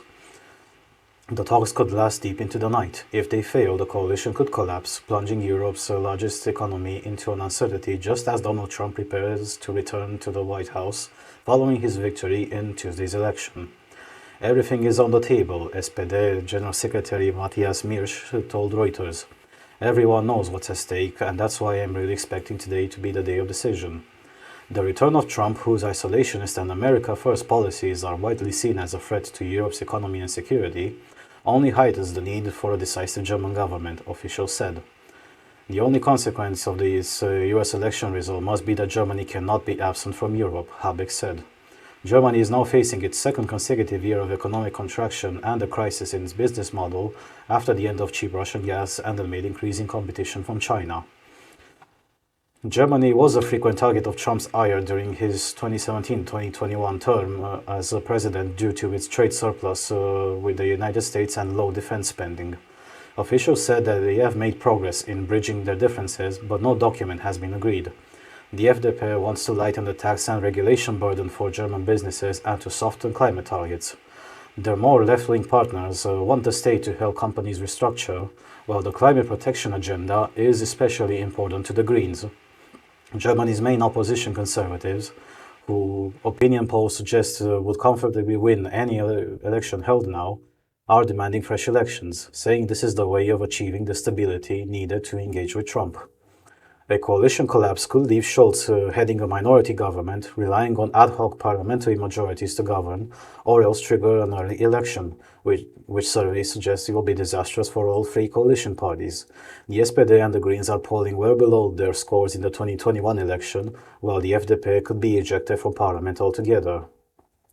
Well, in this certain scenario, it's also that the fact that the German economy has been landsliding in a completely spectacular fashion, rightfully outlined by this article, because the entire business model of German industry has been to rely on cheap hydrocarbons imported from Russia, and then focusing on expensive exports such as cars. While at the same time, the European Union, chaired mostly by the Franco-Germans, but Germans in particular on the economic aspect, especially when it comes to manufactured assets and exports, it's no longer a functional model.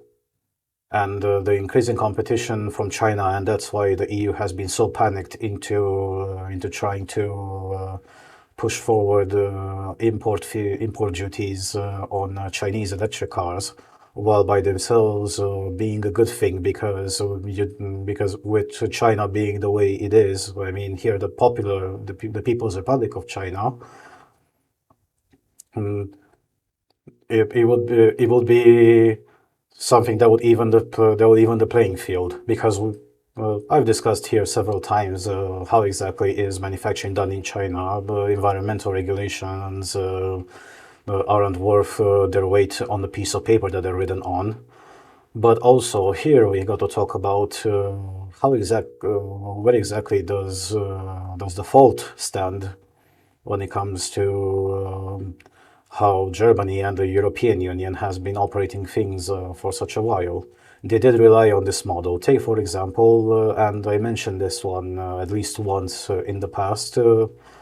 If you want to import an American car for whatever reason, okay, some of them may not be good.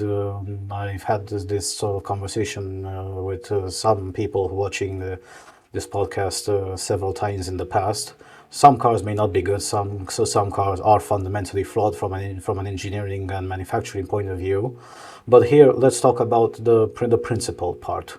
If you want, as an individual, as a company, to import a car which was not made in the EU, Jesus Christ, you're going to be absolutely railed by the import duties and all the taxes, and especially all the national taxes or local taxes, because this is how the EU was made to function. Not to mention, some cars are absolutely impossible to import in the EU. Say, for example, and yeah, okay, you may disagree with this example, but let's focus here on the principal part. If you want to buy for whatever reason to import and drive a Tesla Cybertruck, say for example that even if the Cybertruck wouldn't comply with the with the license restrictions of a B category car, meaning that cannot be over 3.5 tons. The Cybertruck, and it ends up being 3.8 tons or something like that. And you have a truck license or a lorry license, which allows you to drive a heavier vehicle. Well, you cannot do that because you have a myriad of regulations related to pedestrian safety, manufacturing safety, the materials used, and also the shape of the hood, and then everything else in between, which completely forbids you, even if you had technically the money to buy a Cybertruck and then import a Cybertruck, and then money to register a Cybertruck in any country in the EU. You cannot do that.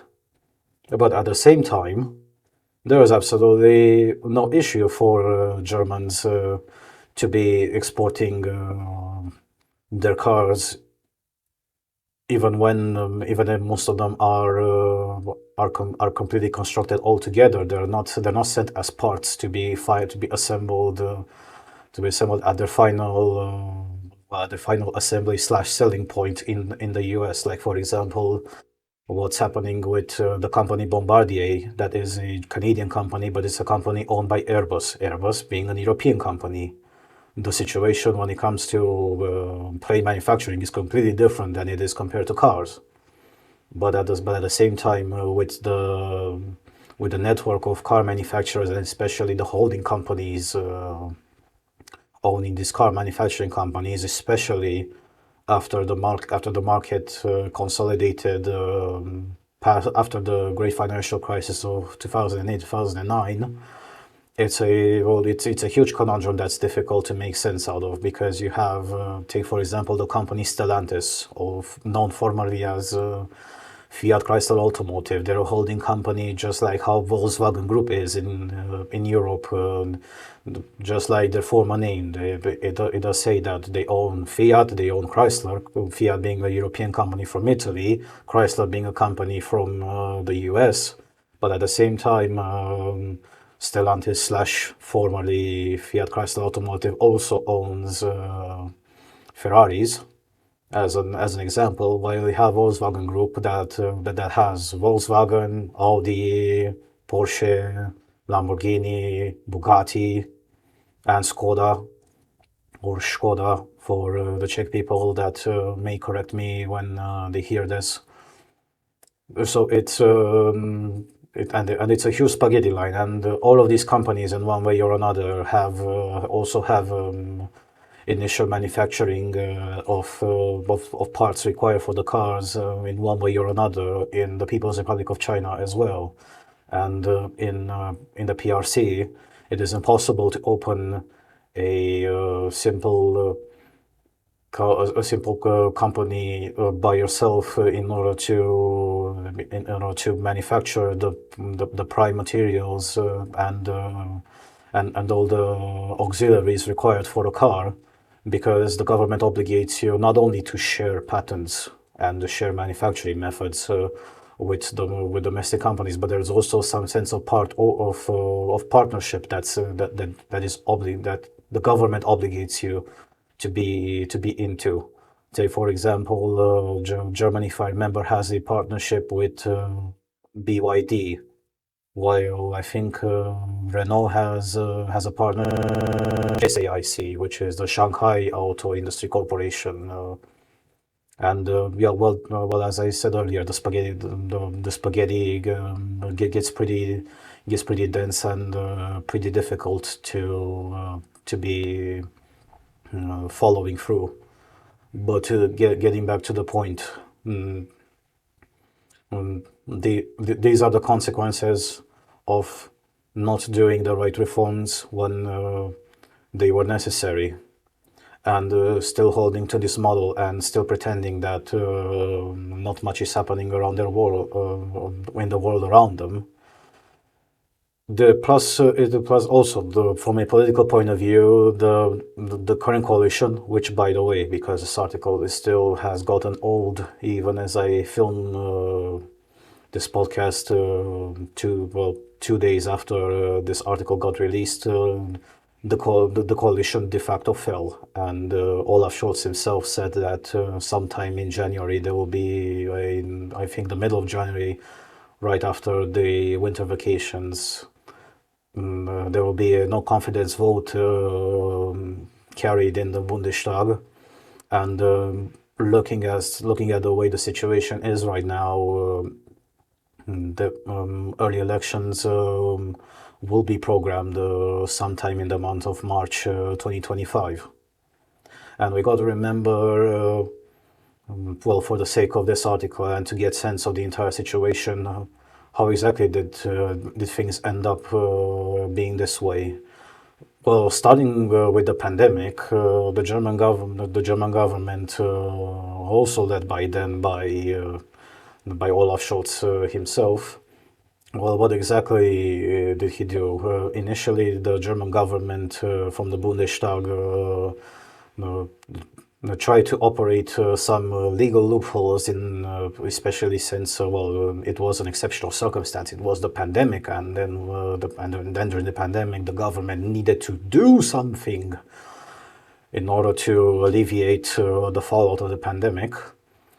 That led to sorts of emergency funding initiatives that and the government way completely overboard, to the ire of FDP. So here the sort of libertarians and the economically conscious political party in Germany, the FDP took the Bundestag to the equivalent of the constitutional court in Germany, based on the fact that and exactly invoking this reason.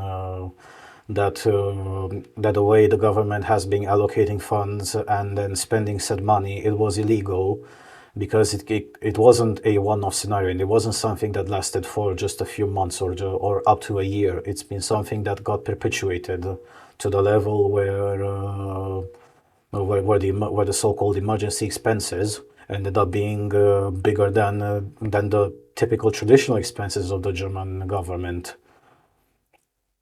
On top of that, those expenses particularly ballooned in the moment when the war in Ukraine began. And Olaf Scholz's justification back then was that we're doing this in order to support our Ukrainian allies. But in reality, even looking at the basic data, and this is the data that's publicly available, if you know German or if you know somebody who knows German and has easy access to them, the FDP looked into that financial data and where exactly the money was going, and then both the FDP and the people that have been looking into the economic data and all the financial transfers, they realized with huge stupor that that about 60% of that money, so 60% of the emergency expenses budget, which is called a budget, which I will call it a budget, but in practice is not a budget because they were just emergency expenses. They were essentially just laws passed as they were going, where they just allocated funds for money that technically never was allocated to a typical budget. And that's what, again, the FDP invoked at the Constitutional Court of Germany, that such measure was legal, and the Constitutional Court ruled so that the FDP were right and the Bundestag was in the wrong. So again, going back to it, Olaf Scholz used a very weak justification of the fact that, Nord Stream was taken, well, at least one part of the Nord Stream was taken offline, and we can no longer get the cheap hydrocarbons in order to maintain our economy, which is why we're going to be dumping hundreds of millions of euros into essentially renewables projects. And you know my perspective on renewables, and I've discussed plenty about how expensive they tend to be and how unproductive they are realistically. And then we have to discuss about what sort of country is Germany exactly. Okay, Germany is not exactly a country that's so humid and constantly battered by rains like the UK, but it's a country again that doesn't get as much sun in order to make such investments viable.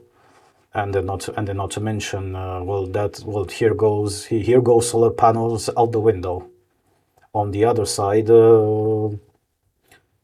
also the other half of renewables investment are the windmills. And while when it comes to windmills, yes, there are some viable areas, just like there are viable areas everywhere to put them. The environmental costs of propping up those windmills, and then the subsequent damage that those windmills cause to the environment. Like, take for example, and this is what the people against renewables haven't been exactly lying when they were saying that wind farms are acting essentially like giant chainsaws against birds, because birds get absolutely eviscerated by the windmills if the flocks of birds happen to fly through them. Not to mention, when the windmills have gotten larger and larger, and when up until very recently, there's been a huge issue which has barely began getting addressed with decommissioning the windmills, especially the blades of the windmills, those being parts made out of composites, and also posing a really high level of difficulty when it comes to the recyclability of it. The only viable solution right now that has been explored, and to some extent, up until now, we don't have any economic data on the viability of it, but at least what has been tried is to be cutting them up and grinding them down in order for them to integrate the remaining composite material into manufacturing cement, which is kind of ironic when we come to talk about it, because when you want to prop up windmills, especially here we discuss about every windmill that has at least a viable electricity generation capacity, particularly if you wanted to at least to have the installation of it at least be worth it. The larger they go, they need to have a really solid foundation for them to sit on. And the bigger the windmill goes and the taller the windmill goes, also the set foundation has to get even stronger, and needs to use even more cement in order to keep the windmill stable. And so let's discuss how much environmental damage does the manufacturing of all the rebar that has to be used in the foundation, and how much environmental damage is all the cement that has to be manufactured in order to pour over the rebar in order to provide a solid foundation to the said windmill. Let's not talk about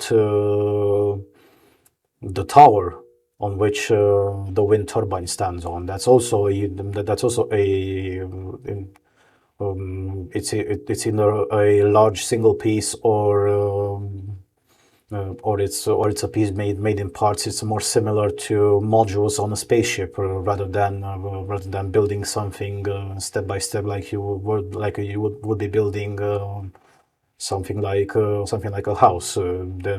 That there are huge modular prefabricated parts that have to be put on top of each other, which also means that you need quite the logistic deployment. Not every crane available is capable of assembling such gigantic turbine, or especially the ones that that everybody in Western Europe is trying to run against the time in order to install. And then we also have to discuss about the maintenance costs and the risks of wind turbines.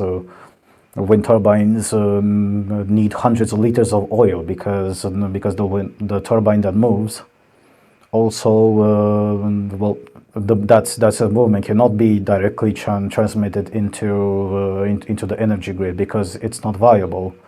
So a gigantic gearbox has to be used in order to filter the said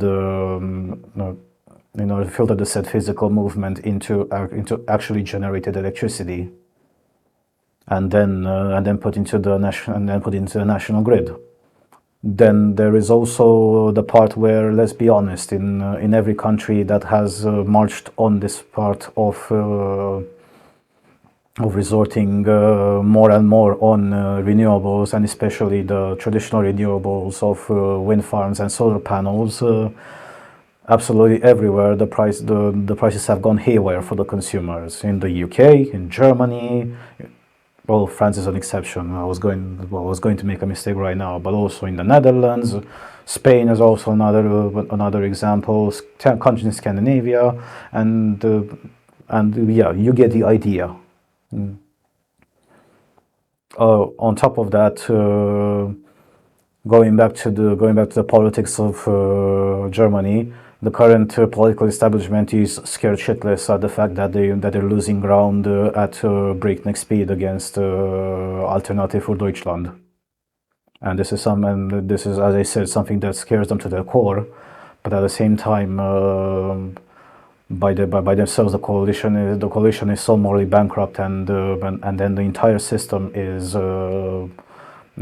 so bogged down in procedures and feasibility plans and all sorts of other bureaucratic bollocks, is that they can no longer react to what the AfD is doing, and especially since the parties in the Bundestag already have a toxic legacy. Let's remember that that Germany in itself is essentially an inverted republic, a top-down republic, where the chancellor has the power to completely cancel the rightful election of a person in a Bundesland, which is if we remember what happened with an AfD candidate in Thuringia, well, several years ago, back when Angela Merkel was still chancellor. And and to refer back to the points that I've made regarding the U.S. election, when in that point I mentioned how saying things like the voters of X are stupid is something that turns them into being more hostile and mobilizing them harder against you, the person who is saying this. But Germany through Angela Merkel back then succeeded in doing something even worse by not respecting the wish of the electorate and letting that guy just go. and then for CDU, well, being Angela Merkel's party, to get back and reassess the situation and then come with a viable solution if they really wanted AfD out, to get them out somehow from that Bundesland in order to prevent such a thing from happening again. But for that, they had to reform. And as we can see, when you're part of the establishment, it's a bit difficult to reform, especially when just like a horse on a carriage. The only thing that you can see is just forward, and then nothing else in the periphery. Continuing on with the other big discussion, and this is the second big discussion of this podcast, since I did promise that I will be talking about the October budget of this country's government. The Guardian, Budget 2024, key points at a glance. Here what I'm going to do is that I will be talking about talking about all the points that are outlined in the article, and then once I will be done, I will be taking them piece by piece, and then we're commenting on comparisons as to how the situation still is currently, because here in the UK, well, the fiscal year for the vast majority of people and enterprises ends in April of next year, not at the end of the calendaristic year like it is in a lot of countries which you probably live in. Rachel Reeves is announcing her financial update. Here are the main points with political analysis. Rachel Reeves says the UK voted for change and the Labour government has a mandate for a decade of national renewal. Reeves pledges more pounds in people's pockets and improve living standards. The only way to drive economic growth is to invest, invest, invest, she says. The government must restore economic stability and turn the page on 14 years of Conservative government, Reeves says. The Labour Party has rebuilt the UK economy before and will rebuild Britain once again. Well, I'd like to see that one happening. Reeves says that this budget will raise taxes by £40 billion. That's 40, not 14. She adds that she is deeply proud to be Britain's first ever female Chancellor of the Exchequer. That's essentially the Ministry of Finance. Peter Walker, senior political correspondent. Reeves sets out the political challenge and a very big one at the center of her budget, and indeed the whole government, making people feel they are better off and with better public services. And this requires investment, she says, adding some inevitable Tory bashing for good measure, plus noting her status as the first ever female chancellor. National insurance. Employees will not pay more directly, Reeves says, but she will raise employers' national insurance contributions by 1.2 percentage points to 15% from April 2025. The government will also reduce the secondary threshold when contributions are due from £9,100 to £5,000 a year. Those measures will raise £25 billion a year by the end of the forecast period, the biggest single tax-raising measure in the budget. Commentary. This is the big fiscal hitter of the budget, $25 billion a year by the end of the parliament, and probably the most politically perilous choice Reeves will make. There is no doubt that public services need the extra money and voters want better public services. But it will be portrayed as a tax on jobs and as something that could hit growth even with the new allowances for smaller businesses. Income tax. Reeves says the government will increase personal tax thresholds on income tax and national insurance in line with inflation from 2028 to 2029, something that had been floated as a possibility. This avoids dragging people into higher tax bands. Commentary. If not a fully fledged rabbit yanked from a hat, then we do perhaps have a glimpse of a nose and some whiskers. The surprise move allows Reeves to argue she has kept Labour's manifesto promise to not increase taxes on working people, even if it does only start in 2028-2029. Capital gains tax and inheritance tax. Capital gains tax will be increased. The lower rate will be raised from 10% to 18%, and a higher rate from 20% to 24%. There will, however, be no increase on the 18% and 24% capital gains rate imposed on the sale of second homes. The government will extend the freeze on the threshold for inheritance tax to 2030, allowing £325,000 to be inherited tax-free. From 2027, inherited pension pots will also be subject to the tax. Reliefs will be reformed for business and agricultural assets. After £1 million, those assets will attract inheritance tax of 20%. A commentary. A rise in capital gains tax was very much baked in with budget expectations, and the increases are not huge. As Reeves says, they will keep UK rates relatively low by international standards, and it will raise a relatively modest £2.5 billion by the end of the Parliament. On inheritance tax, she has largely closed loopholes connected to farms, but even this and other tweaks will raise an eventual £2 billion a year. None of this is likely to be hugely contentious. The minimum wage. Reeves confirms that the national living wage, the legal limit for over 21s, will increase by 6.7% to £12.21 an hour. That's gross, equivalent to £1,400 a year for an eligible full-time worker. These will be a single adult rate phased in over time to eventually equalize pay for under 21s. Commentary. The most recent of dozens of announcements to be briefed in advance of the budget.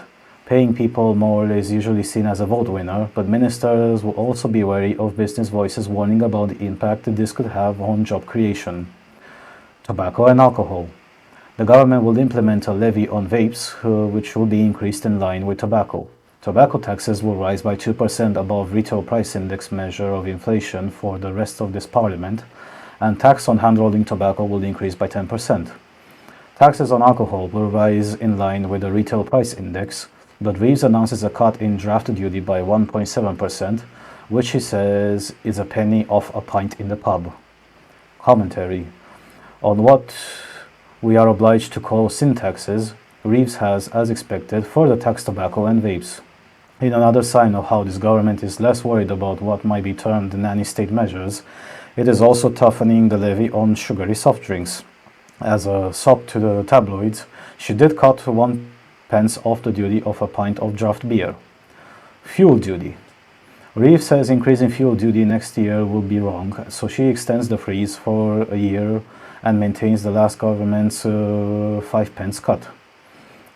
Fuel duty was frozen between 2011 and 2022 and cut by 5 pence in March 2022 after Russia's full-scale invasion of Ukraine. Commentary. A continued freeze to fuel duty was one of the most politically tricky decisions Reeves faced. On one hand, as she said, the £3 billion cost is a lot, but the anti-fuel duty rise lobby is very powerful, and increasing it could and would be portrayed as a tax rise for working people. Private school fees. VAT will be brought in on private school fees from January 2025. Commentary. Not in the least a surprise, and if you believe in the polling, one of the most popular policies in both the Labour manifesto and the budget. Will it see a rush of private school students into the state sector?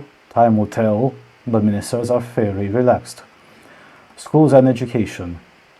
Reeves says the Department of Education will receive £6.7 billion of capital investment, a 19% real terms increase. That includes £1.4 billion to rebuild more than 500 schools in the greatest need. The school's budget will increase by £2.3 billion to support the hiring of teachers. There will be £2.1 billion for school maintenance, a £300 million increase. Reeves announces that a £1 billion increase in funding for special educational needs. There will be another £300 million for higher education. A commentary. One of the most visible and enduring legacies of the last Labour government was the many new and renovated schools it delivered. Reeves has set out her ambition to copy this. The 19% real terms increase in investment is an instant lesson on what you can do with the changed fiscal rules. The NHS. Oh boy. Reeves promises a 10-year plan for the NHS in the spring, targeting 2% productivity growth next year. She announces a £22.6 billion increase in the day-to-day health budget and £3.1 billion increase in the capital budget. That includes £1 billion for repairs and upgrades and £1.5 billion for the new beds in hospitals and testing capacity. Commentary. At Risk of endlessly repeating a theme, the state of the NHS is one of the biggest factors on which Labour won the election and on which it will be judged 5 years later. Would a £22.6 billion increase in everyday spending be enough? Not without parallel structural changes, but it's fair to say that without it, waiting lists would surely rise again, and the voters would notice. Housing. The government will spend £5 billion on housing investment in 2025-2026, including increasing the supply of affordable housing.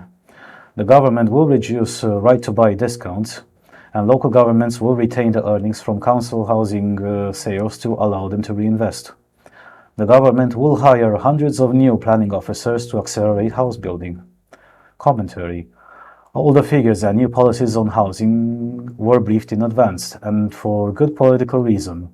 One of the key metrics the Starmer government has set itself is to build 1.5 million new homes, and the voters are watching.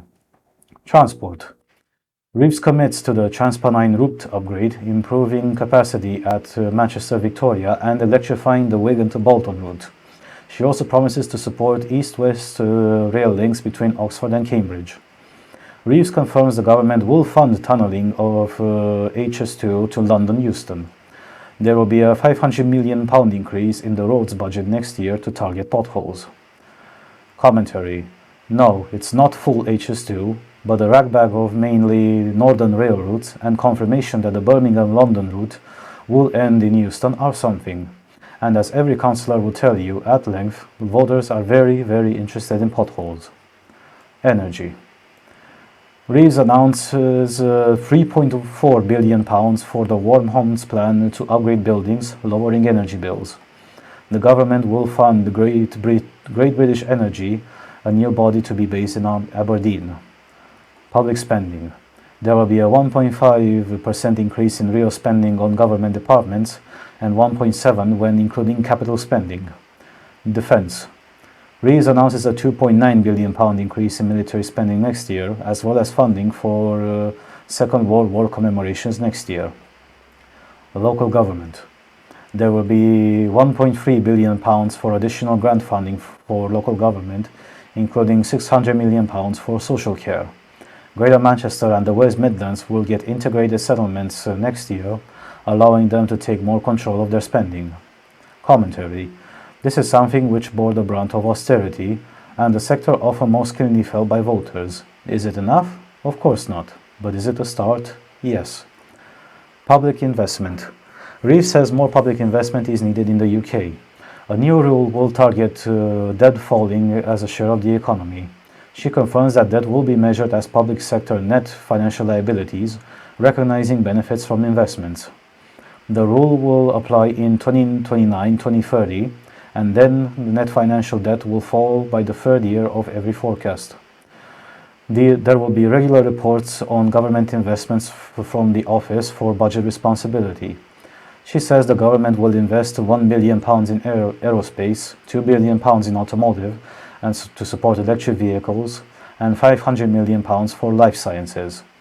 Government research and development spending will reach £20.4 billion in 2025-2026, including £6.1 billion in sectors such as engineering, biotechnology, and medical science. Commentary. Politically, albeit most likely in the longer term, this could be the most significant change in the budget. To very obviously make the link between low investment and the state of public services, Reeves lists the problems of cumbering infrastructure in various sectors to a series of cries of shame from Labour MPs. Planes and private jets. Air passenger duty will increase by up to £2 for each economy short-haul flight, Reeves says. Private jets will attract an extra 50% air passenger duty, up to £450 a passenger for a flight. Business taxes and non-doms. The government will introduce permanently lower business rates for retail, hospitality and leisure businesses from 2026 to 2027. Until then, they will receive a 40% relief on business rates up to a cap of £110,000. Employment allowance will be increased from £5,000 to £10,500, reducing national insurance for smaller businesses.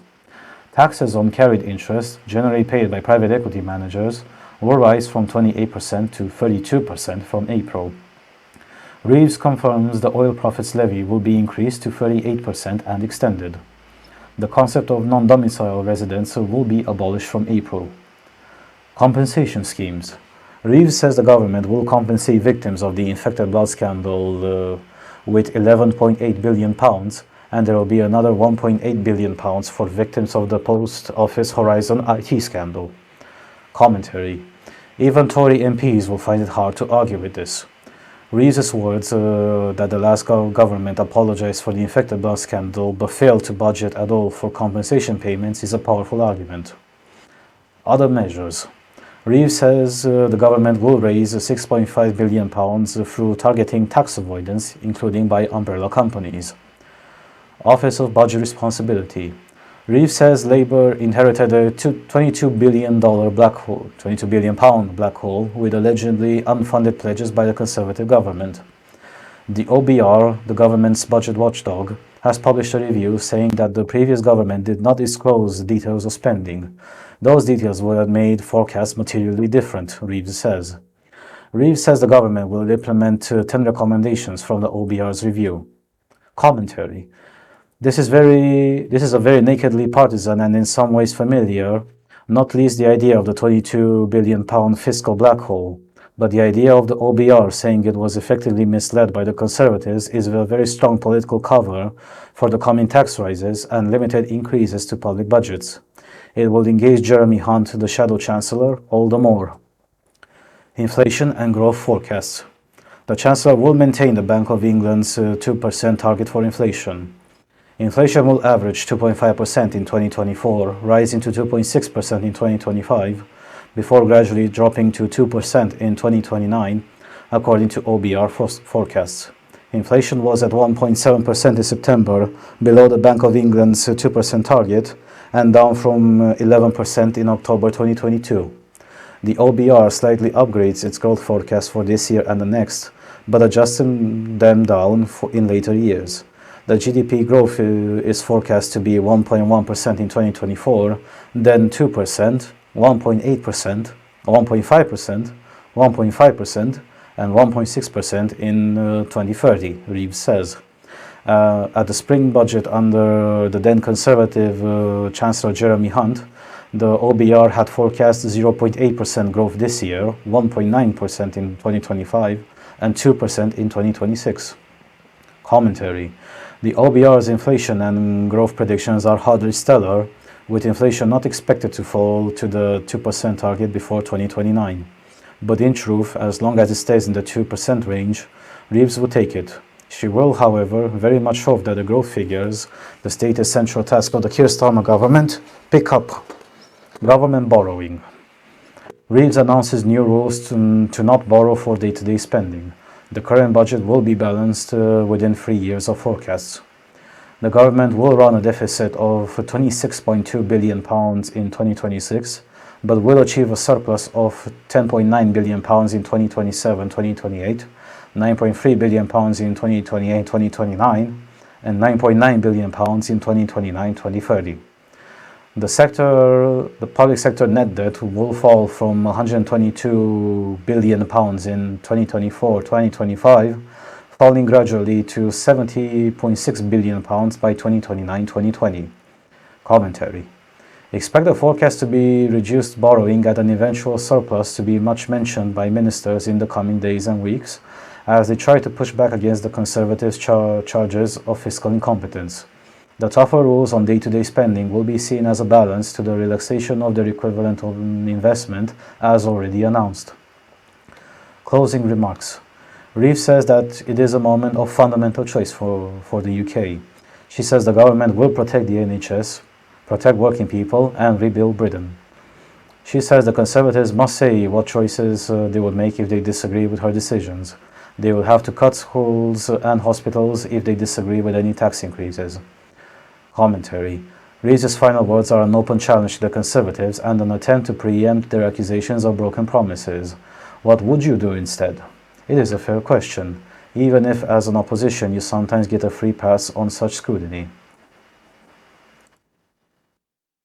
Starting first with national insurance, which is one of the biggest points in this budget. The way it functions is that, well, national insurance contributions are both paid by the employer and the employee in this country. And while, yes, there are some thresholds in which if you earn below a certain sum of money, well, per week or per year, depending on how you are employed. Say, for example, if you're if you haven't been working for an entire fiscal year, then the calculation for your national insurance as an employee will be done on a weekly basis. So it will be the current allocation is if you make below £242 gross a week, you're not going to pay any national insurance as an employee. While if for anything that you earn, you will be ending up paying somewhere around 7 point something 8% past a certain sum of money.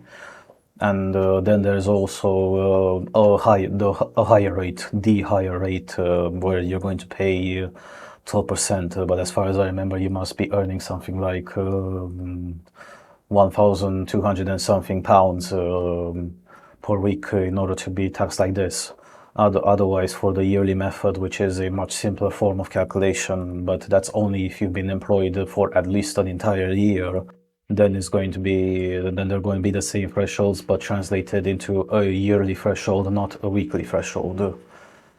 Getting back to it, this is going to be one of the biggest motivators for businesses to cut down on employing new people, and it definitely comes as a bad time, especially since well, the cost of living has already been high. It hasn't gotten smaller.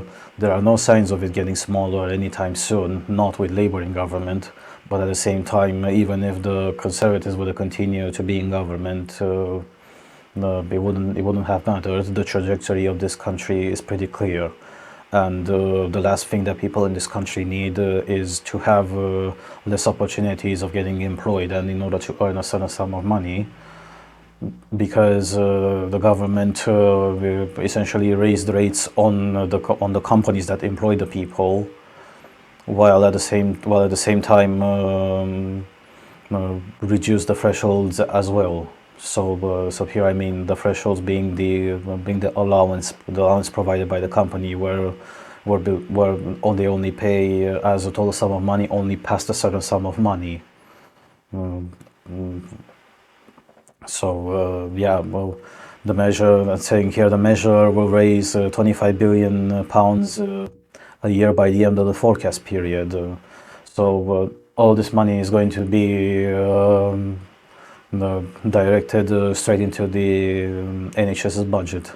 But realistically, even those 25 billion pounds, it's a drop in the ocean, just like how the sudden cash injection of 22.6 billion pounds is not exactly much realistically, because the NHS in itself, it not only is the biggest employer in this country, but at the same time it's also the biggest expense of this country by far. It consumes over £1 trillion in a year.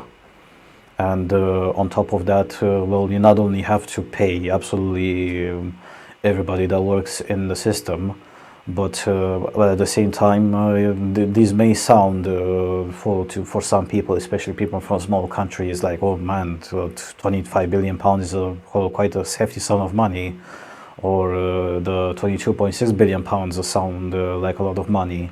Well, in reality, it isn't, because the £22.6 billion, there have been people on Twitter that have made a calculation. That's exactly a day and a few hours worth of NHS's expenses. That's about it. It's nothing more than that. It will not make a significant difference, considering that the system is still fundamentally flawed. It's a black hole. When it comes to money, it's a money drain for both the government and everybody working here, and it also suffers from the inherent inefficiencies and also pissing off a lot of people in this country, because it doesn't exactly do what it's supposed to. partially because it is definitely abused by quite a lot of people, but at the same time also you get also some certain weird cases where the NHS has to cover them. When it comes to and all of these come under the principles of the duty of care. And what do I mean by this? I'm going to provide you with a good example on how, in order for you to understand how this duty of care functions when it comes to this country and the NHS. Say, for example, that you are an individual, whether you may be living alone or in a family, that doesn't matter. But say that you live in, you as a British citizen, you live in, or as a person insured by the NHS, you live in a place which experiences a lot of air pollution, and that air pollution comes from some factories or from some quarries or other things like that, or polluting enterprises. And it happens so that after several years from breathing in that polluted air, you end up developing all sorts of pollution-related health issues, things like asthma, pulmonary cancer, emphysema, or other things like that. When you go to the NHS in order to get either treatment or in order to get continuous care, you do get it because that's your right as a person insured by the NHS. At the same time, the NHS cannot just do patchwork when it comes to your affections. Under the duty of care, the NHS also has the responsibility of moving you out of that area, which means yes, the NHS incurs all the costs of you moving out into another place, and on top of that, it's not like the NHS will move you wherever they deem so, because there is a entire document of conditions that a new place that you are moved at will have to conform to in order for it to be considered as so-called viable treatment of your condition. And so you can imagine if you, as that individual insured by the NHS, suffer from that, you would have to sell your house, and then the NHS has to buy a new house for you, because from the vision of the government and under the duty of care principle, the way it's portrayed as is that the government essentially failed you, to protect you from respiratory issues related to pollution. So then when the circumstance forces you to sell the house because you can no longer live there, and then the NHS says that you cannot live there and they will find another house for you, the NHS has to pay absolutely everything from the very beginning all the way to the end until you're moved and until you're treated. Or if you suffer from a disease like, for example, pulmonary cancer, where odds of you getting treated permanently are pretty slim, that automatically ends up propping up your healthcare costs to an immense level, because even if they buy you a small home somewhere else, that's still quite a significant expense. So we're still talking about best case scenario, some tens of thousands of pounds, if not some hundreds of thousands of pounds, just for you, that individual. And over the course of the decades since the NHS exists, because this principle has existed ever since then. Can you imagine just how many hundreds of thousands of people have used the system in this way in order to get treated under the duty of care principle? And you can imagine that, okay, the system did function as long as everybody that used the system used it in good faith. The problems began exactly when other people from other places have come into this country, and those people don't exactly happen to be a net gain or a net contributor to the country and the economy and the community and into the social healthcare system. they end up being a new drain. But at the same time, since they live in this country and every person in this country has essentially their own sort of ID number that's essentially your national insurance number. You know, you're still covered. You're still covered under the same criteria, whether you are a net contributor or a net drain to the system overall. So as a consequence, you can understand why the NHS ended up in the black hole that it is, and why it's a system that's no longer functioning. But but as it is, since because the NHS is exactly the gift of the British government that it gave to its people right after World War II ended for having to withstand the bombings of Germany in London and other areas, and the hundreds of thousands of people that died in fighting on the front in Europe, especially the pensioners, are still very, very attached to this, and that's why that's why the NHS in this country is perceived by many people as essentially a mini religion. And so as a consequence, and again, especially people that vote Labour, they vote Labour exactly for this reason, because they don't care about they don't care about the things that I mentioned to you before, simply because they feel that they are entitled to, because this is what the government gave us, because we've gotten out of the war victorious, and this is the mentality, and this sort of mentality, it will only disappear one funeral at a time. Sadly, it's not going to be any time soon, because those people will keep on living, and those who are old enough, they will keep on joining the system, and those who are still of working age, they will keep, and who are immigrants who do not contribute to the community and the economy, they will keep on draining the system. And the problem is that it's potential that in the next 10, 50, 20 years, either the system collapses due to sheer inability, because it will not be capable of withstanding. You will not be able to withstanding financially the costs incurred into taking care of people to this extent, or it will just simply collapse the government, because the government will shovel so much money in it, but it's going to be like a problem that will never get solved.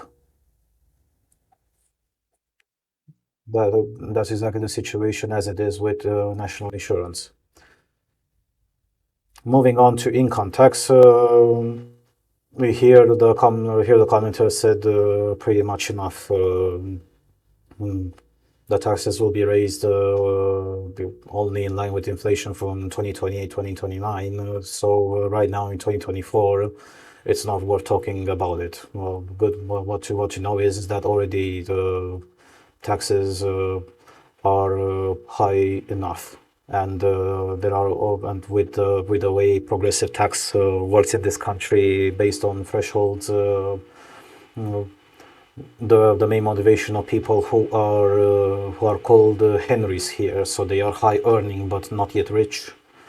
The main motivation of people, both as individual earners but also as joint earners, well, the system as it is still incentivizes you. You would rather earn a smaller salary rather than earn a bigger salary, and the gross salary that you earn will be pushing you into a higher payment threshold, because with a higher payment threshold you automatically, ironically, and end up losing a lot more money from your potential earnings compared to what would have happened if you would have remained in your own threshold. And as progressive tax functions, the more you earn, the more you hit the rest of the thresholds. And when you've hit a certain threshold and then you surpass the next one, then you're going to get taxed even harder. If you're an earner that earns a salary.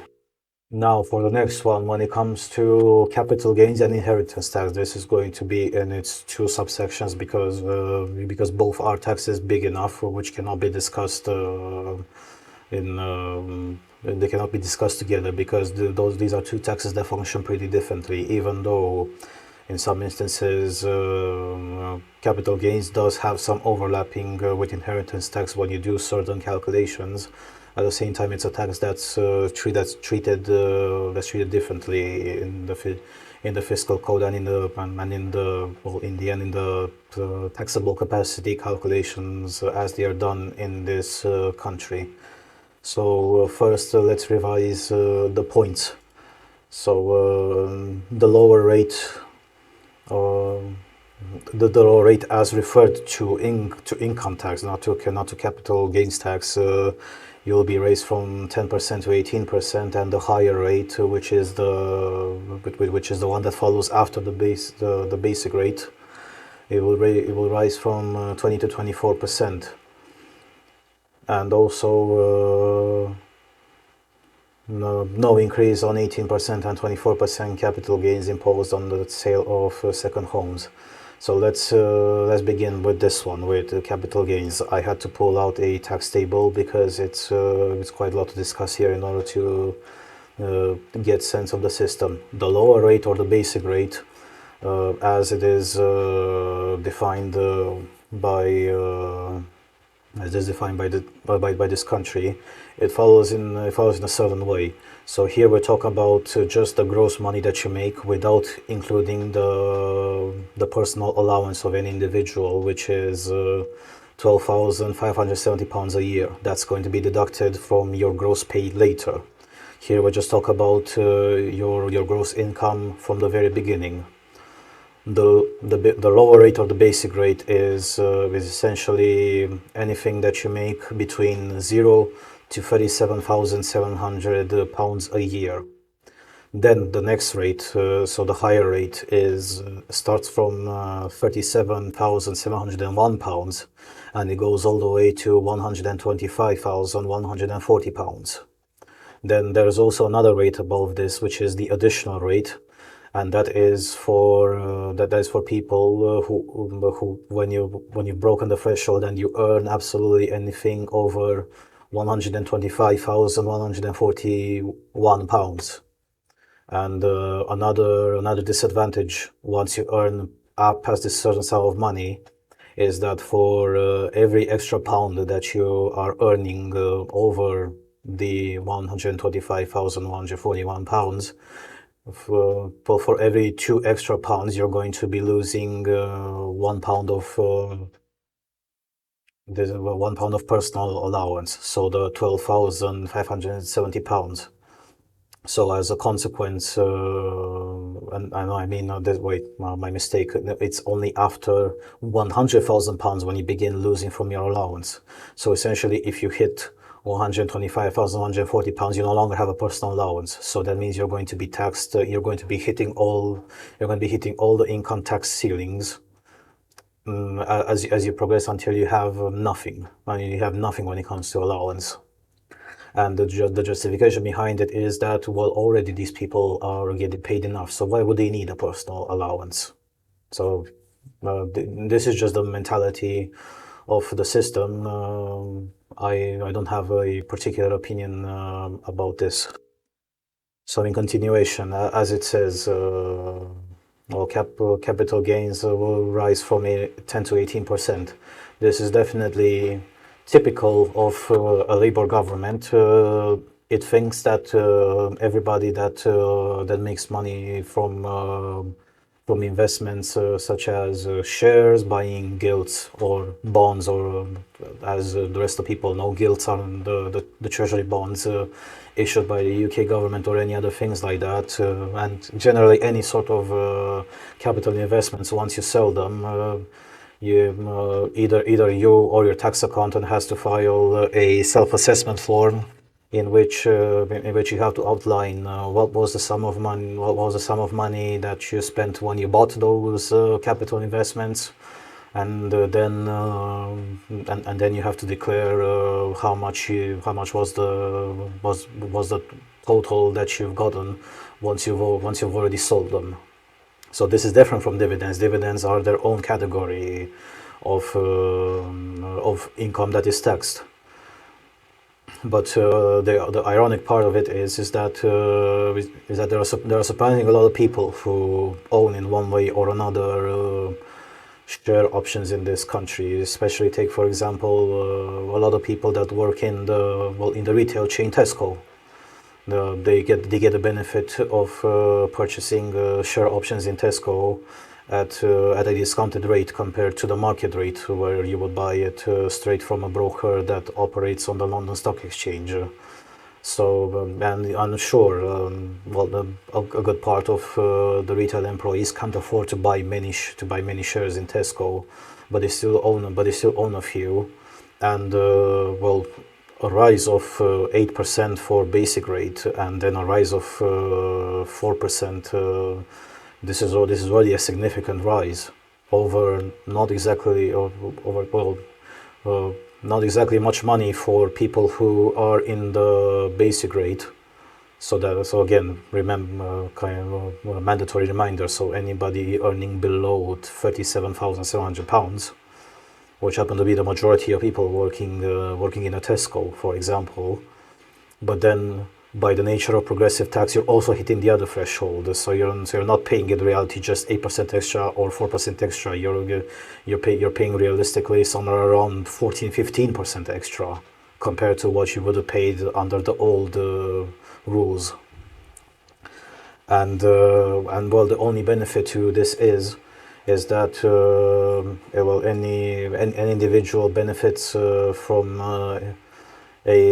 a capital gains tax exemption, but the tax exemption is only £6,000, and also with houses being considered a capital asset in this country.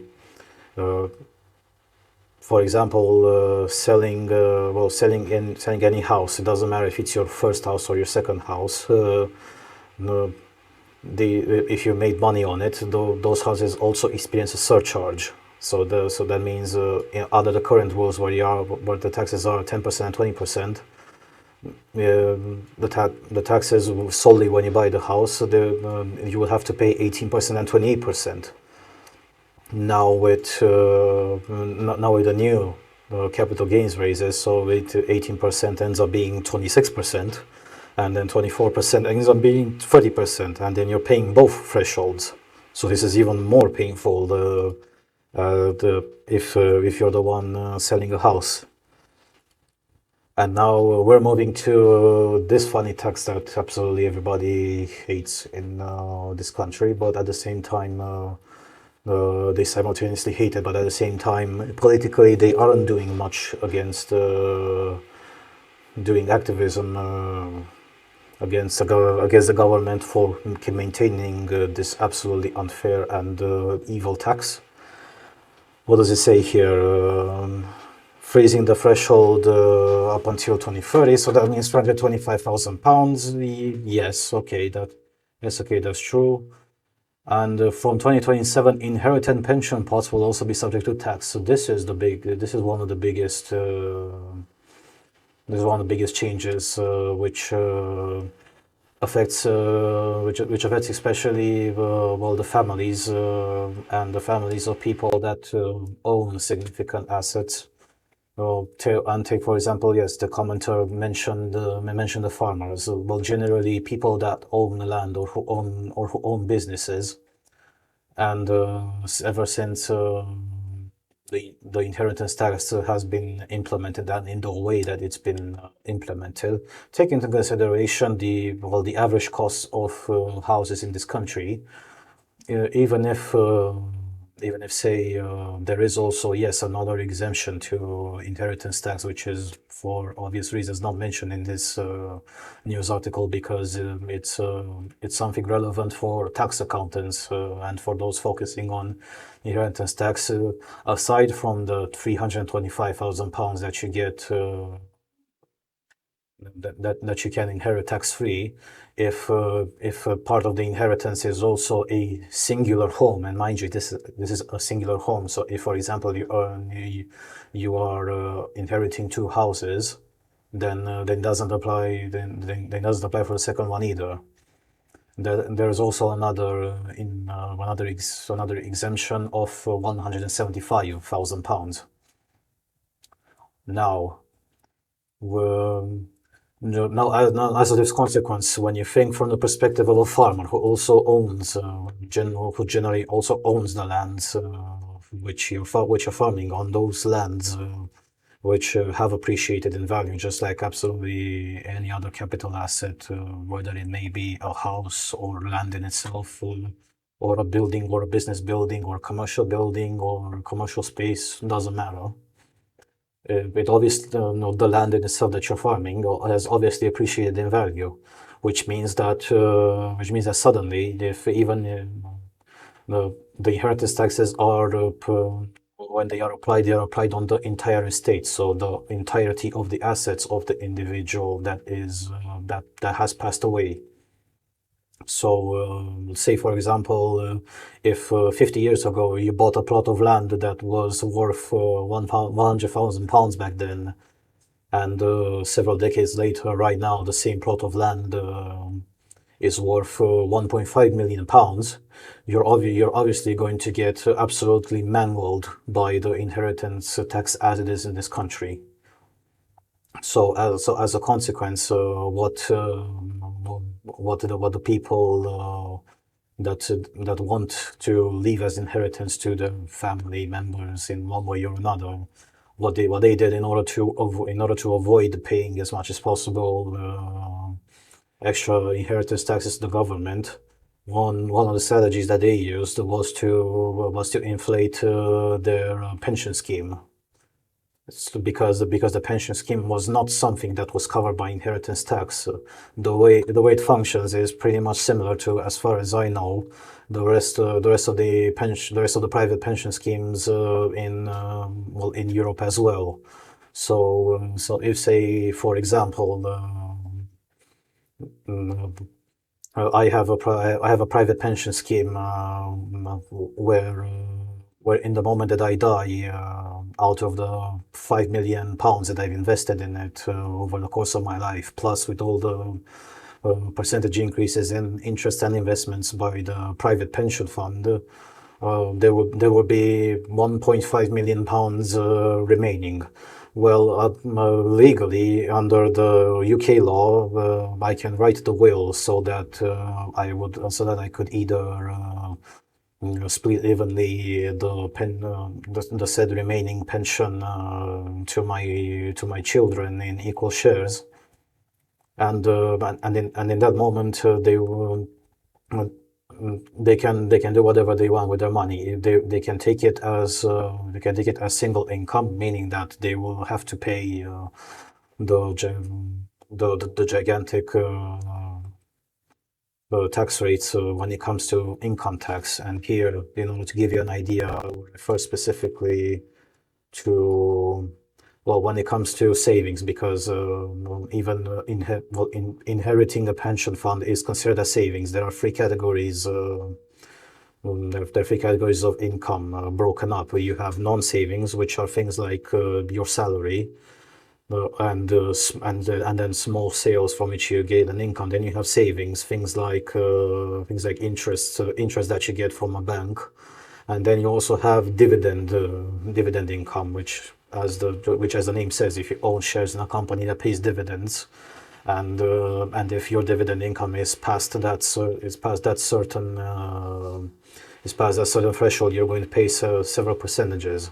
And when it comes specifically to savings, since this is what's concerning this current scenario that I'm explaining to you, but as it stands right now, for savings, you pay nothing in between £0 to £5,000 in savings income, and in the 0 to 37,700 you pay 20% income tax on savings. Then for anything up until £125,140, you pay 40%, and for everything over 125,140, you pay 45%.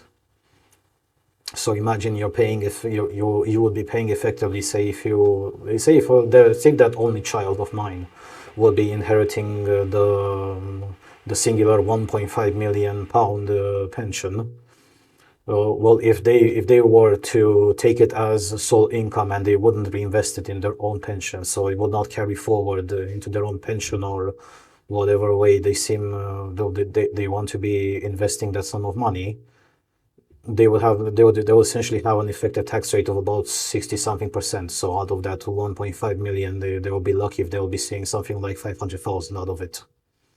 But that's only if they were to take it as an income. If they were to simply cash out from the pension fund that I left in the moment that I died. But in this circumstance, this is even more insidious because then, as I said earlier, in the moment when the government when they calculate the inheritance tax, the taxable capacity of the individual for inheritance tax, the fact that there are already a lot of people that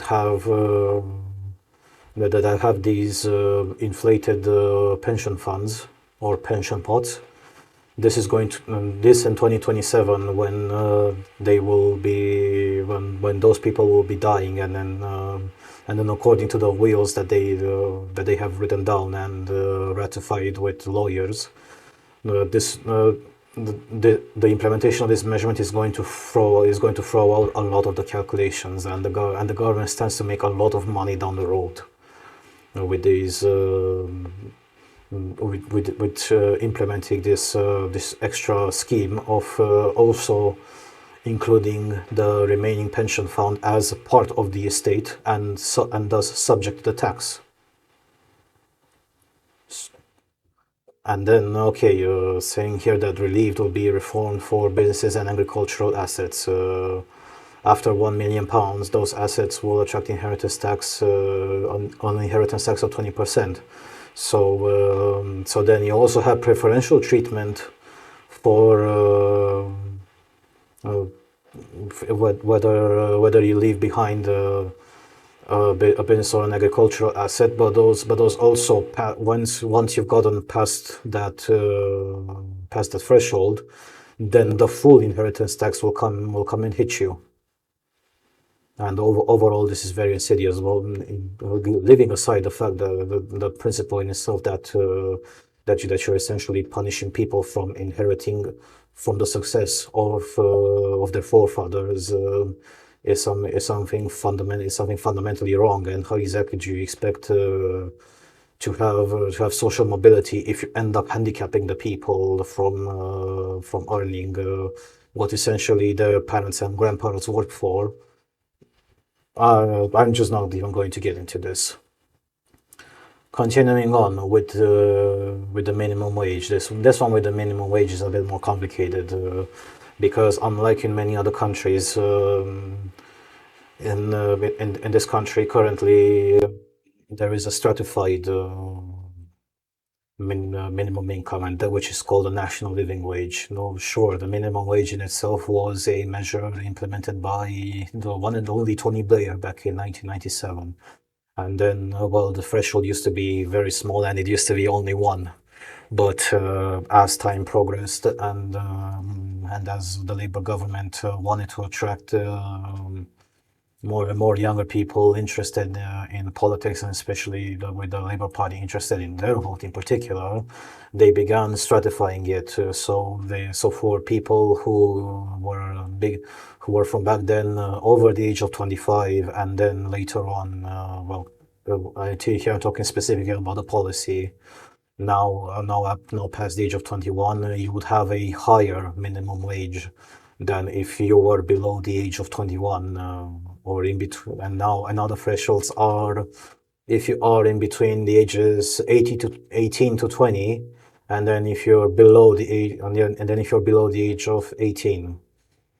And currently, if I remember, for below 18s, the minimum wage is about £5.80 an hour, no, £5.60 an hour, which is also the same wage, the same minimum wage, which is mandatory for people who are working as apprentices, then it's £7.90 or £10.60 per hour gross for people aged 18 to 20, and for over 21s, it's currently to 11 pounds and 44 pence. All of this is gross. Again, it's a very important detail to remember. And so equalizing the single adult rate, the way I see it and the way I know the labor functions, they're going to equalize it based on how much the over 21s earn.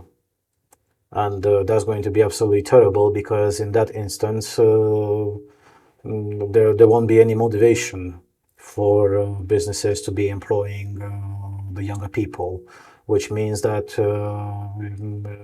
you disincentivize the businesses from employing the younger people and to actually start doing some sort of social transfer of skills and knowledge to the younger generation. But at the same time, even to those youngsters that will want to be working, they're just going to be facing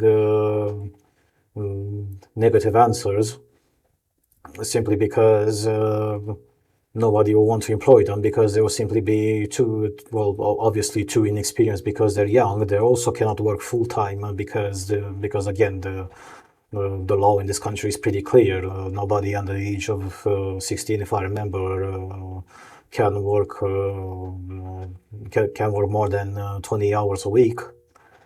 And also, let's be honest, there aren't many places that would hire young people in a visible number. Take, for example, just like in the US, one of the first places where people start working would be restaurants. Then there would be fast food places or retail places, and even retail places are sometimes skittish in employing younger people. That is very dependent on the area that you live in.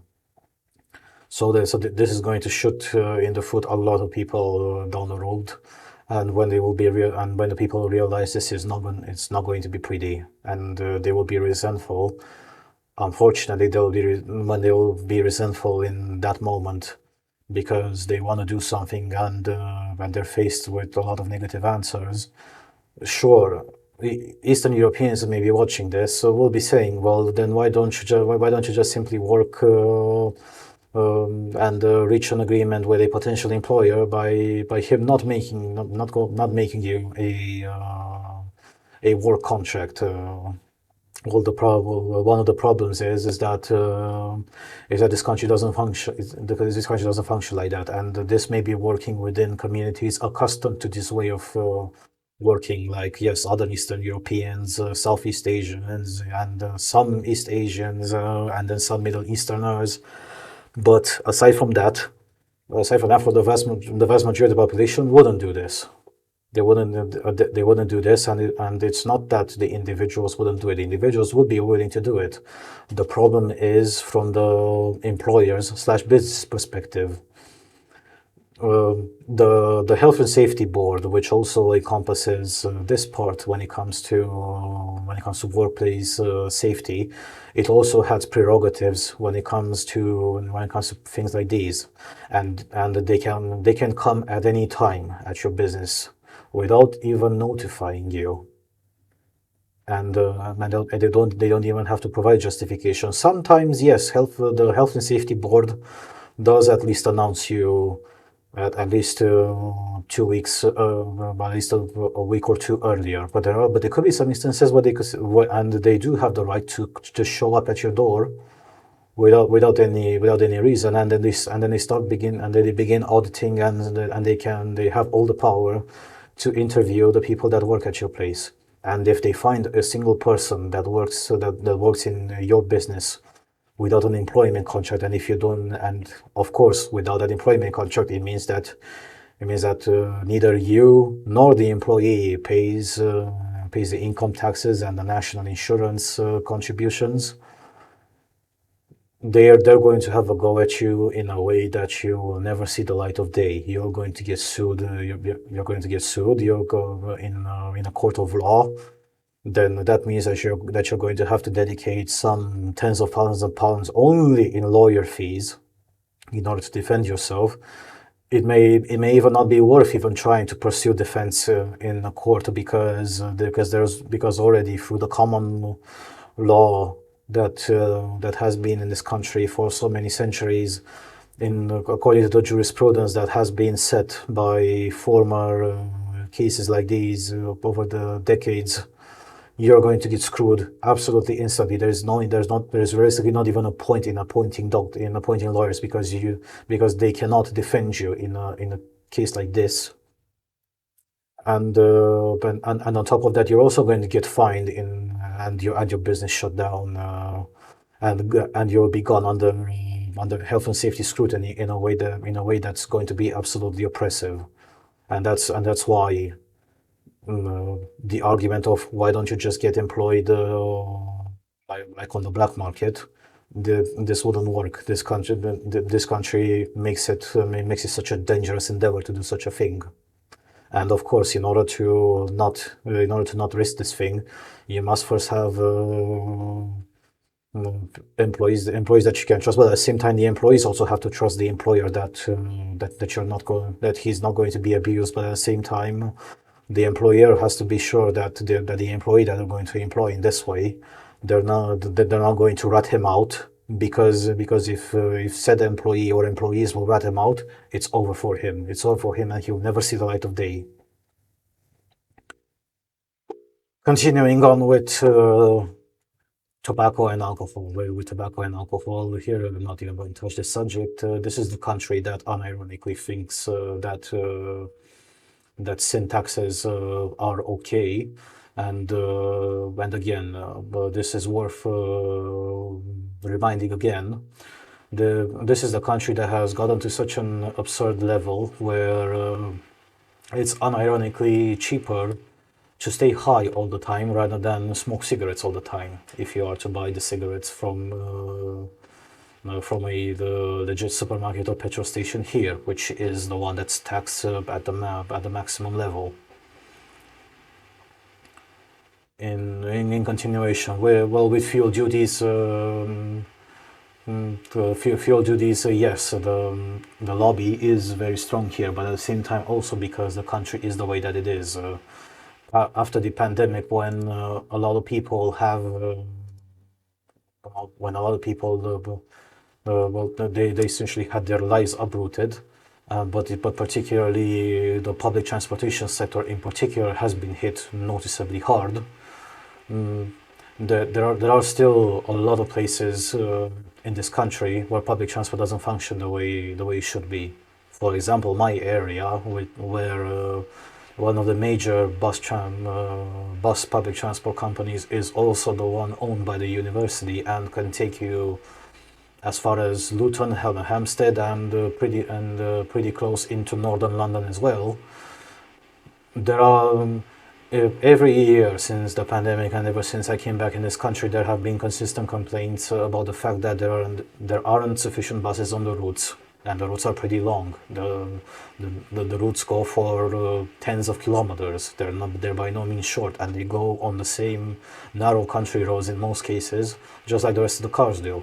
So if, say, for example, there would be a traffic accident, or if there will be something like roadworks and roadworks on that part of the road, that bus is going to inevitably be late. But even those buses that function, they're mostly overloaded, especially on popular routes such as, say, from Hatfield all the way to Luton, especially when students finish university and they're going back to their rentals in Luton. And here I'm not talking about simple single-decker buses that are overloaded. I'm talking here about the double-deckers that are overloaded because there are simply not many. And that's the best case scenario. In the worst case scenario, there have been consistent complaints about the fact that there haven't been that some buses which should have been at least in theory allocated on the route at certain times, they never did, and so people have been essentially stuck in bus stops for buses that never came, or if they came hours late.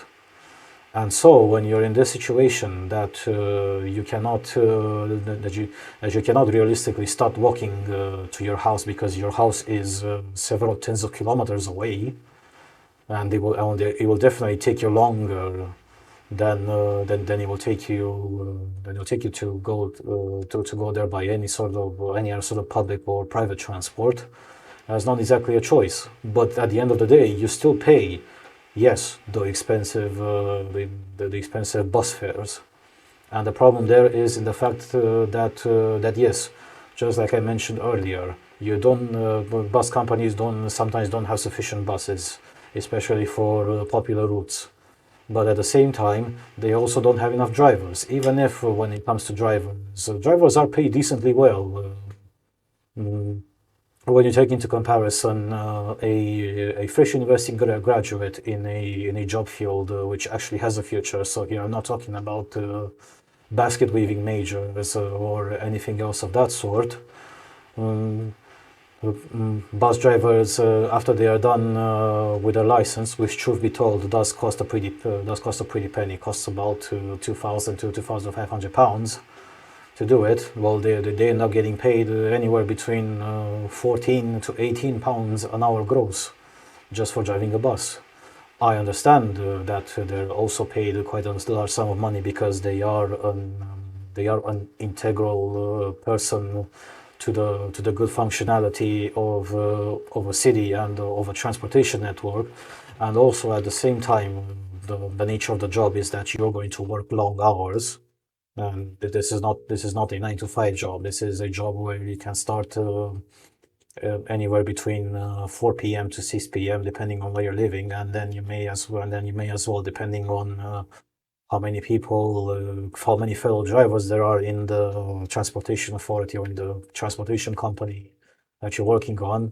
You may be obligated, in order to satisfy the demands of the bus company, to be driving even for 12 or 14 or 16 hours. Well, 16 hours a day is a bit too expensive, but 10 to 12 hours working day is something not unusual at all. Also concerning also other things as well. It's by no means a safe job to be a bus driver in this country. There have been plenty of instances when bus drivers have been mistreated by other commuters. You definitely know what sort of commuters are the ones who mistreat or who verbally or physically abuse the bus drivers. But at the same time, there are also the sorts of bus drivers who cannot keep their mouth shut and who also have an attitude of holier than thou. But getting back to the point, so we discussed about fuel duties, which obviously affecting great part the people who own private vehicles. So that means cars, because that means cars, but it also affects the trucks or the lorries as well. Getting back to it, when it comes to public transport, why the UK has become even more and more car-centric? It's also because after the pandemic, with more and more businesses from industrial estates closing down, people will have to travel further and further for work. But at the same time, the public transportation routes haven't kept up with this, with such a demand. And this is not a sunny country where you can say that you can simply walk for like an hour and a half to your workplace if the need be. No, this is a country where you get poured on when it rains. And it's a country where it tends to be mostly dark all the time, and when it also tends to be rainy all the time, and it also tends to be cold all the time. It's the same idea like in the Middle East. Why you only walk for a very short amount of time in the Middle East is because it's damn hot and that sun scorches you. Well, the sun doesn't. Well, it's the exact opposite phenomenon here in the UK as well. And if you don't want, and if you at least want to have some energy left to actually perform the work, and if you don't want to have recurrent colds or flus, well, you need a form of transport in order to keep yourself dry and warm, in order to actually have a certain level of performance at your workplace. But as I said, bus routes haven't kept up with this. And when it comes to trains, well, the trains, let's be honest, the trains are absurdly expensive. If you want a real case scenario from my own personal life, in 2 weeks ago, I went to visit some friends in Leeds, and there is a distance of about 300-ish miles if you are to drive by car, which could translate into almost 500 kilometers. Let's say for the sake of rounding up, 500 kilometers. In order to drive my car, which is, yes, indeed pretty economical, being a diesel car with a small engine, I spent £50 on the fuel that I needed to drive all those 1,000 kilometers back and forth between Leeds and back into Hatfield. However, on the other side, if I were to take the train would have cost me double the sum of money, and that is buying at least a week in advance, let alone if you were to buy on the spot, and that's because of this moronic idea, which is dynamic pricing. Well, from the business perspective, it makes a lot of sense, because that is how you incentivize people to be planning their routes, which ends up, from your perspective as a train company, to also plan the rolling stock and the operation times easier. At the same time, it's really dishonest. What are you going to do if you have an emergency? Say, for example, a family member dies or something like that. Are you really going to gouge the eyes out of that person in order to have him to pay anywhere between 3 to 5 or 6 times the amount of money? Simply because it will be proper for him to get on that train now, or in that moment. Is it really an honest business model? But this one hasn't changed. The train system in this country have gotten more and more expensive over time. I remember a time before the pandemic when the train from here into London King's Cross used to cost below £10 with a return trip included. Right now, the same ticket costs 50% more than it used to do 4 to 5 years ago. And why is it that? Because the route hasn't changed, the trains haven't changed. The train doesn't go faster, and you still go the same 20 to 22 minutes in between here and London King's Cross as I used to back then. So it doesn't represent an advantage. And this is in my area where at least the train transportation functions properly. When it comes to the north of England. In the north of England, there have been many hilarious cases. Well, hilarious when it comes from the perspective of the UK, not from the perspective of us that come from Eastern Europe, who still have trains and wagons and locomotives inherited from the days of the Soviet Union, from the days of the communist regimes. But there, take for example, with the way the privatization has been done, truly in quite a poor way.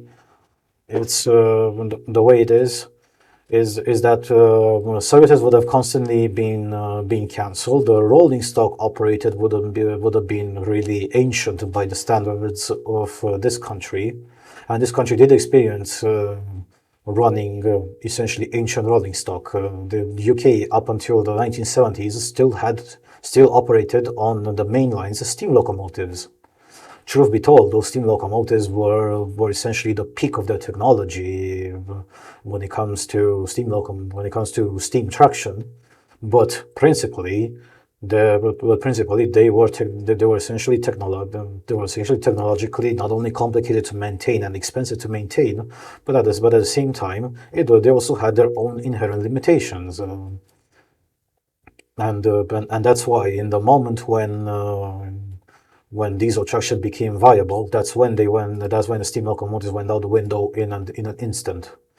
It also didn't help the fact that after the war, essentially all the rail companies in this country were completely bankrupted, and so they had to be nationalized by the government and then reorganized in what used to be British Rail. And as a consequence, as I said, this country isn't unfamiliar with running ancient rolling stock on the train lines. But the difference is how you exactly run it. At least, yes, during the days when the British rail companies were nationalized and reorganized under one single national company, yes, the rolling stock was ancient. The wagons were old and tattered and pretty much overused. They should have been turned into scrap metal years ago. But hey, at least it was cheap. Well, right now, okay, the rolling stock is newer, but the newer ones tend to be amazingly worse in terms of comfort than what used to be even a decade ago. But at the same time, prices have absolutely skyrocketed to levels where it's not even funny. And as a consequence, when you are reliant on such a thing, again, in order to not use a car, because apparently isn't the purpose of this government? Did they not pledge that that they're going to get rid of internal combustion engine cars by 2035, and then Sir Keir Starmer. Well, actually, yes, it's sufficiently long in the podcast, so I'm going to use the term Keir Starmer. He rolled back. He rolled back, and he said that no, we're going to cease the usage of internal combustion engine vehicles by 2030, not by 2035. So that means, in theory, 6 years from not even 6 years and a bit from now on. No, actually, 5 years and a bit from now on, there aren't going to be any internal combustion engine cars bought in the UK as new. So then, what's the alternative? Well, the alternative, if you want to have at least a reasonable life and a reasonable workplace, and then also have reasonable performance, you are obligated to use a car, which leads to you having to buy petrol in order to put in that car in order to actually keep yourself moving. And petrol in this country isn't exactly cheap. It's okay, not to the level of Scandinavia expensive or even Greece expensive. But it's absolutely amazing. This is still a country that drills for oil in the North Sea, oil and natural gas. And while technically this country shouldn't have prices comparable to countries that have absolutely no oil drilling whatsoever, just like the countries in Western Europe. See Belgium, France, Germany, Austria. Well, Austria, it's an exception because they get their oil from Romania, or countries which do not have any sort of oil, such as Greece. At the same time, they're also taxing it out of the arse, and I've seen this thing happening. Even taking out the refining costs, because the refining costs, at least they are sincere about this part. They do integrate it in the price of the petrol, and the oil companies are transparent when it comes to this. They're going to say for each refinery that it is the UK, what are the refining costs translated into, how much extra do you have to pay aside from the barrel of oil that they use, or at least the barrel of oil translated into liters of crude oil. They don't mention this part, which is why in this country you're always going to see differences. The differences as long as you look within the towns and the cities, not on the motorways. On the motorways, the petrol stations will be absolutely railing you for your money. But generally the rule is the closer your town is to oil refinery, the cheaper it's going to be, because also the transportation costs are going to be smaller than it will be if said petrol would have to be carried at further petrol stations. So as a consequence, when the government doesn't exactly provide reasonable options at local level to have fluid transportation or fluid public transport, the train situation is the way it is in this country. And again, this is not something that's going to change anytime soon. The former government, just like this government, isn't competent enough to resolve these issues. Go back again to what I mentioned about real solutions, not political solutions. And overall, the car usage in this country is going to keep on growing and is going to keep on growing until this country will become essentially just like the new Los Angeles. And this is the way that's going to go. I remember a discussion carried out before the pandemic with a guy that only used to be driving light goods vehicles, and I fell into a stupor when he told me that the road traffic overall, so that includes both cars, vans, and trucks in the U.S. Ever since 2012, it grew by 9 times, 9 times in 8 years. That's an immense level of traffic, and this trend is not going to get smaller anytime soon. It's not going to get any smaller anytime soon because the incentives aren't there. There are no plans fought in order to at least alleviate this phenomenon. Sure, there are some measures taken at the local level, but those are the exceptions, not the rules. At the level of this entire country. And so, of course, with more car users, it's going to be with more car users. There's going to be more petrol consumed. There's obviously going to be more pollution caused, which again feeds into the narrative of oh my God, we need to get to net zero because you see how much we're polluting because we have too many cars. But then you have no alternatives no realistic alternatives to those cars in a good part of this country. Then after that, this is not just going to affect people who have cars.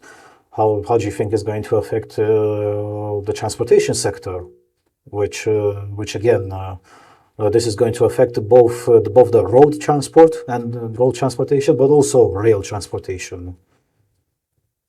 Simply because there are, yes, there are plenty of lines that are electrified in this country. There are also a lot of lines which, ever since the way they've been laid down a century or so ago, they're still not electrified. And even in a lot of places where the lines are electrified, freight trains in particular operate diesel engines, and they operate the diesel engines or some sort of what would you call it? Some sort of Frankenstein's monster of a locomotive that used to be a diesel engine converted into an electric engine. But again, that's also an expensive conversion, which not a lot of companies can afford that because they're going to lose on the flexibility aspect. Particularly because almost all industrial lines in this country, especially lines to quarries or factories, are very rarely, up to never, they're never electrified because that would interfere with especially with the loading aspect of the freight wagons. So again, they resorted to using diesel engines and then diesel locomotives. They don't consume 60 miles a gallon like my Nissan Qashqai does. Those consume 60 gallons per every 100 kilometers of train that they pull behind them. So that's going to also be an extra burden on the already myriads of extra financial burdens on the people in this country and on the businesses of this country. And now you see why, and then you see, you probably understand a bit more why this country will not be recovering from this trajectory that it already found itself on since the pandemic. and it's not going to get better anytime soon. The last one that we will be discussing, which is also a good evidence as to how much the Labour government sees people from a very Marxist perspective of class warfare. VAT that will be brought in on private school fees from January 2025. This is fascinating in itself, because normally, well, yes, VAT payments are one of the very few exceptions to when it comes to taxes that have to be paid by a month after the end of the calendaristic year, not before or after the end of the fiscal year, which is 31st of March, 1st of April. Sorry. So this one essentially pandering to their socialist-minded voters, who unironically think that people who send their children to a private school in order to have a better education opportunity, because the vast majority of schools in this country, the public school in this country, they're absolutely atrocious. And they're atrocious in ways that a lot of people, especially those who are watching this from or listening to this from Eastern Europe, it's absolutely unfathomable. I remember back when I worked in McDonald's, speaking of what I mentioned about the minimum wage earlier. Back when I worked with youngsters who were below the age of 16 or below the age of 18, who were still in secondary school here, I was absolutely dumbfounded by listening to their stories as to the amount of shit that is happening in state schools here. And it's also with the we're starting from the fact that they're completely mixed. So there's no sort of separation based on competence levels or based on levels of comprehension or anything like that. Everybody goes in the same class, because otherwise, if the state schools wouldn't do that, then they will be perceived as either racist or sexist or ableist or etc. etc. etc. You know the spiel when it comes to this, and so. The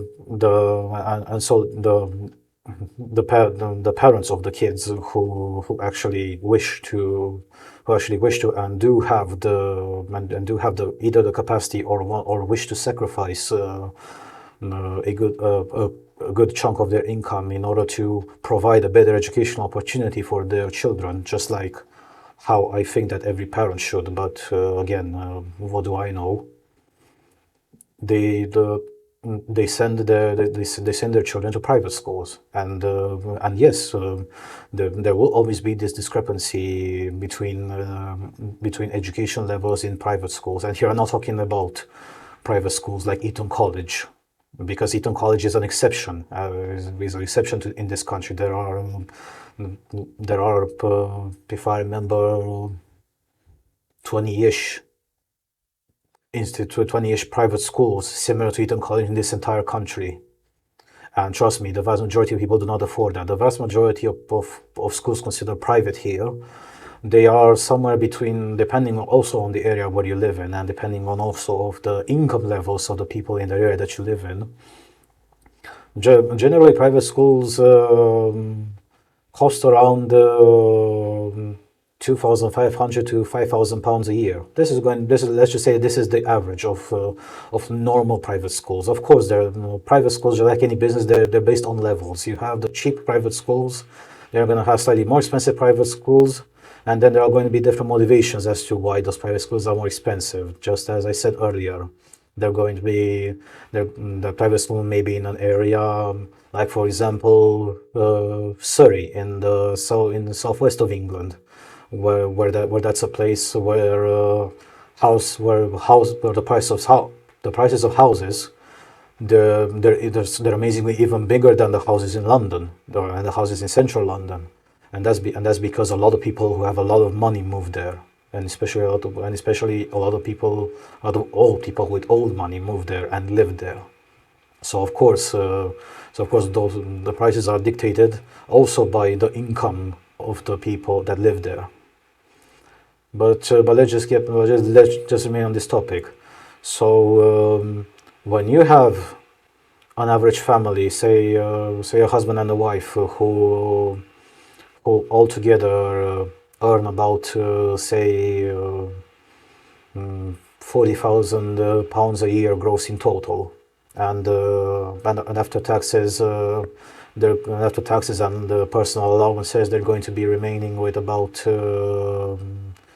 30 something thousand. In this case, if say they live in an area and they have jobs in an area where a private school costs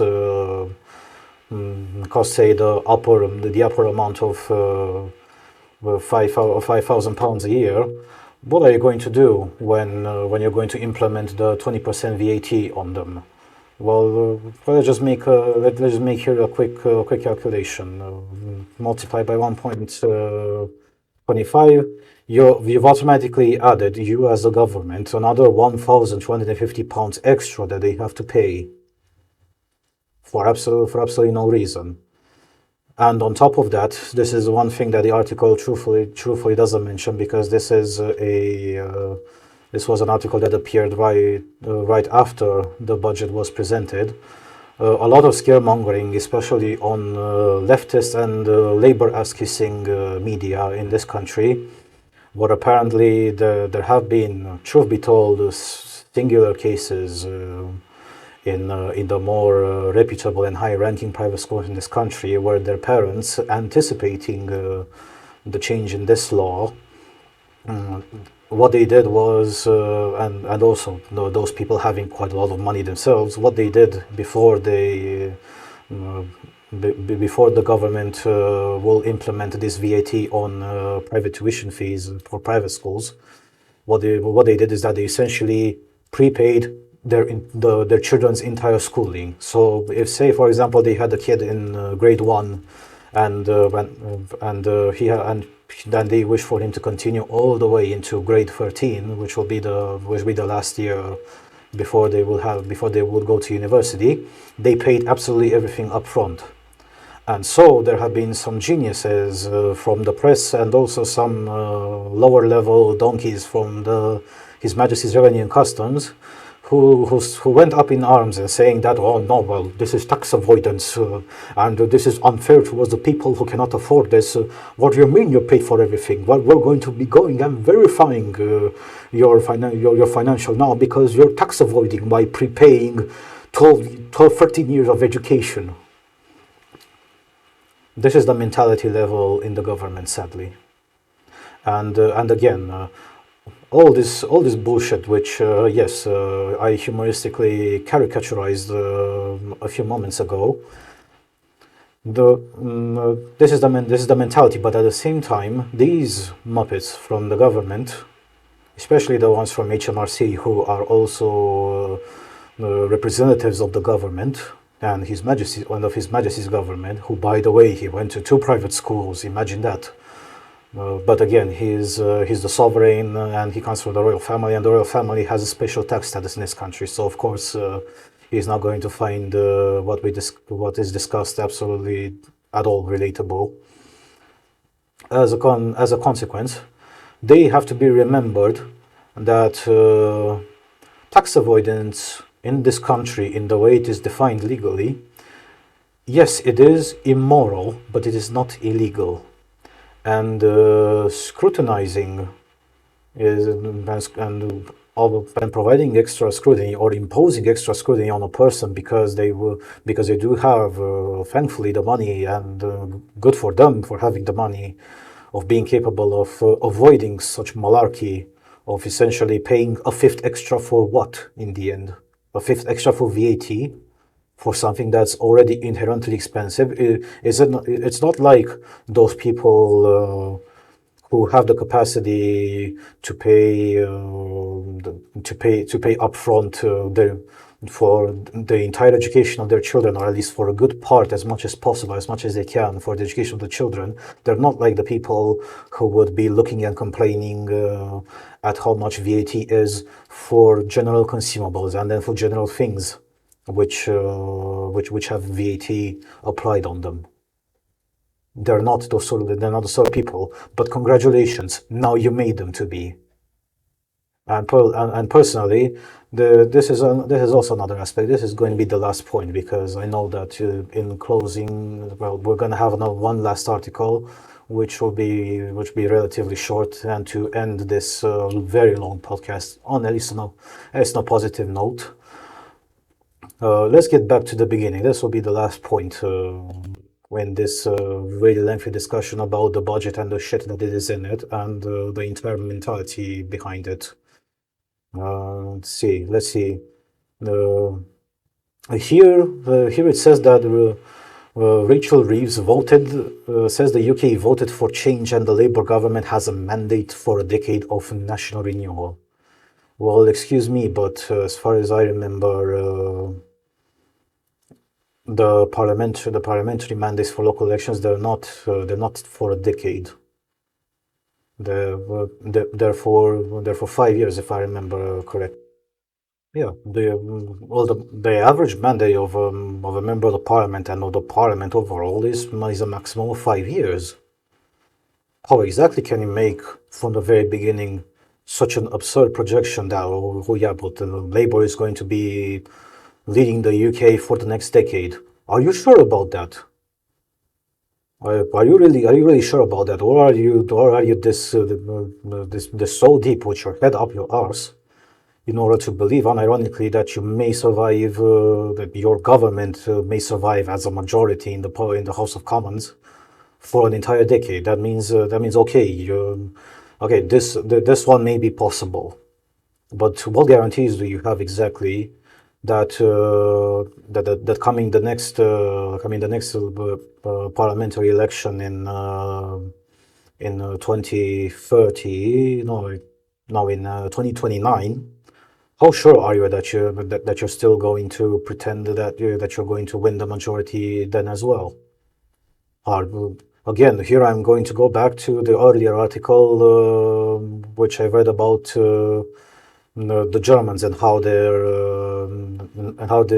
these really absurdly long outlooks from their political class have completely blindsided them, and they built procedures so that the entire government has been handicapped to a level where they cannot react sufficiently quickly to dramatic changes in their country, just like what happened with the Nord Stream blow up and then the explosion in gas prices that completely shot in the leg their manufacturing base and their economy overall.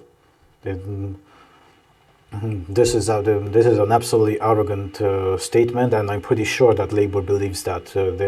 They're running on the same idea that okay, if the Tories before them have led the country for, I think, 10 or 12 years or something like that, or in between 10 to 12 years, oh yeah, we're definitely going to manage to be ruling the House of Commons as a majority for the next decade again. Really, up until 2034? I have two questions here. Can I also please use that crystal ball of yours, because you either have that one, or if you don't have a crystal ball, can I please know what exactly are you smoking in order to hallucinate this deeply and this profoundly? To think that Labour is going to have an entire decade in power in the current context the country is in? I wouldn't say so. Looking and remembering, sadly, I haven't made a podcast on this topic, but this will be a good moment to bring this thing into discussion before we're going to continue to the last article. It's worth to consider. Okay, yes. Labour in the previous election did deserve to win because the Tories were absolutely horrendous. And but at the same time, why were the Tories horrendous? It's because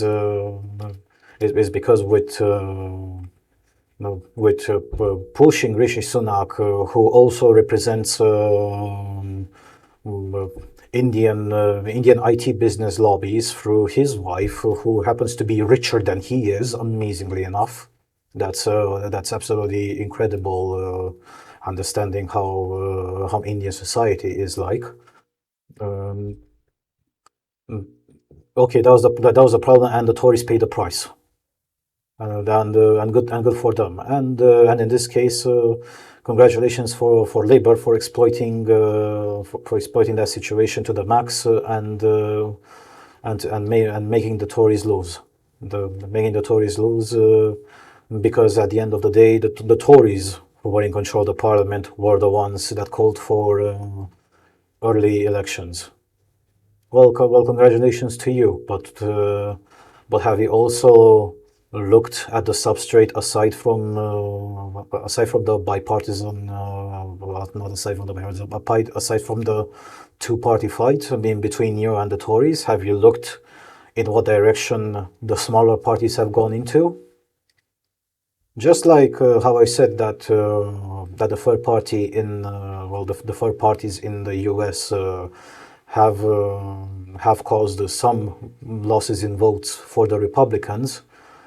In this time in the UK, the polarization, which again is something that has been building up and is building up on a geometric scale. And if the situation continues the way it is, we may have to reconsider. It's not going to be a geometric scale. It's going to become at one point a logarithmic scale if things get bad enough. So as a consequence, more people have started voting for the further fringes of the political spectrum. Why do you think Reform UK, or also known as UKIP in the past, has gotten so many more votes and have gotten many more positions, even with the current first past the post electoral system here in the UK? Okay, sure, you can still jubilate that parties like Reform UK still don't have and still wouldn't have enough power, but they still managed to get what, three more places than they used to have in the previous election. And in that previous election, it was only Nigel Farage that got the position in his own constituency. But do you really think that that Reform UK is gonna stay put, and they're not gonna do anything in order to exploit this upwards trend that they find themselves on? They're not stupid. At the same time, on the opposite end on the spectrum, the Greens are also not stupid, and they will do the same thing because the Greens are the party where they think that that Labour is not radical enough. And as I mentioned, with biology solving the issue, the biology will be solving the issue with people venerating the NHS like it is a religion. The same way, the biology will also be solving the people who run on the really dangerous mentality of, well, I'm going to vote for Labour because also my dad voted for Labour, and also his father and his grandfather voted for Labour in the past. Those ones are also going to disappear again. And I have a guess that Reform UK, especially after what happened in the US, they're going to have a lot to learn. The US and the UK are two countries which are still surprisingly similar when it comes to mentality, and Reform UK has definitely sent operatives across the ocean, and at the same time they're going to also experiment and capitalize on what they've already won, and they're going to definitely work towards putting their own people in constituencies so that they will start fighting against both Labour but also the Tories as well. Now, I'm not exactly sure how much exactly would they succeed in co-opting something like the old guard of Tories, those who are still Tories properly, not Tories like how neocons are considered Republicans in the United States. But let's remember something. Very recently, Reform UK has passed the threshold of 100,000 members. Speaking of the fact that Reform has very recently reached a level of 100,000 members, just to put into comparison, the entirety of the Conservative Party has 172,000 members, and here the Conservatives, just like the Labour, but Conservatives are the oldest party that has continued existing in this country. Labour being a close second. And okay, the Labour Party is definitely by membership numbers the largest one. It has 432,000 members. But then okay, since I mentioned the Greens have 54,000 members. But Reform is the newest party, which also holds places in the House of Commons, in His Majesty's Parliament, and they've expanded explosively in a very short amount of time. The Conservatives and the Labours had anywhere between 120 to 180 years to develop to the level where they did it now. Reform didn't. Reform is essentially, if you are to put it on a time scale, something that on that time scale, ever since, say, the oldest party, the Conservative Party, has existed, they've essentially existed for seconds compared to them. And even then, even if yes, it's definitely difficult as a new party to start establishing yourself. It will be a moment when you will establish yourself. It started with Farage, yes, only one place as an MP in the Parliament, but then now it has more. But then it got more with this election, and it will definitely get more in the next election, when more and more people will be waking up to the reality of the fact that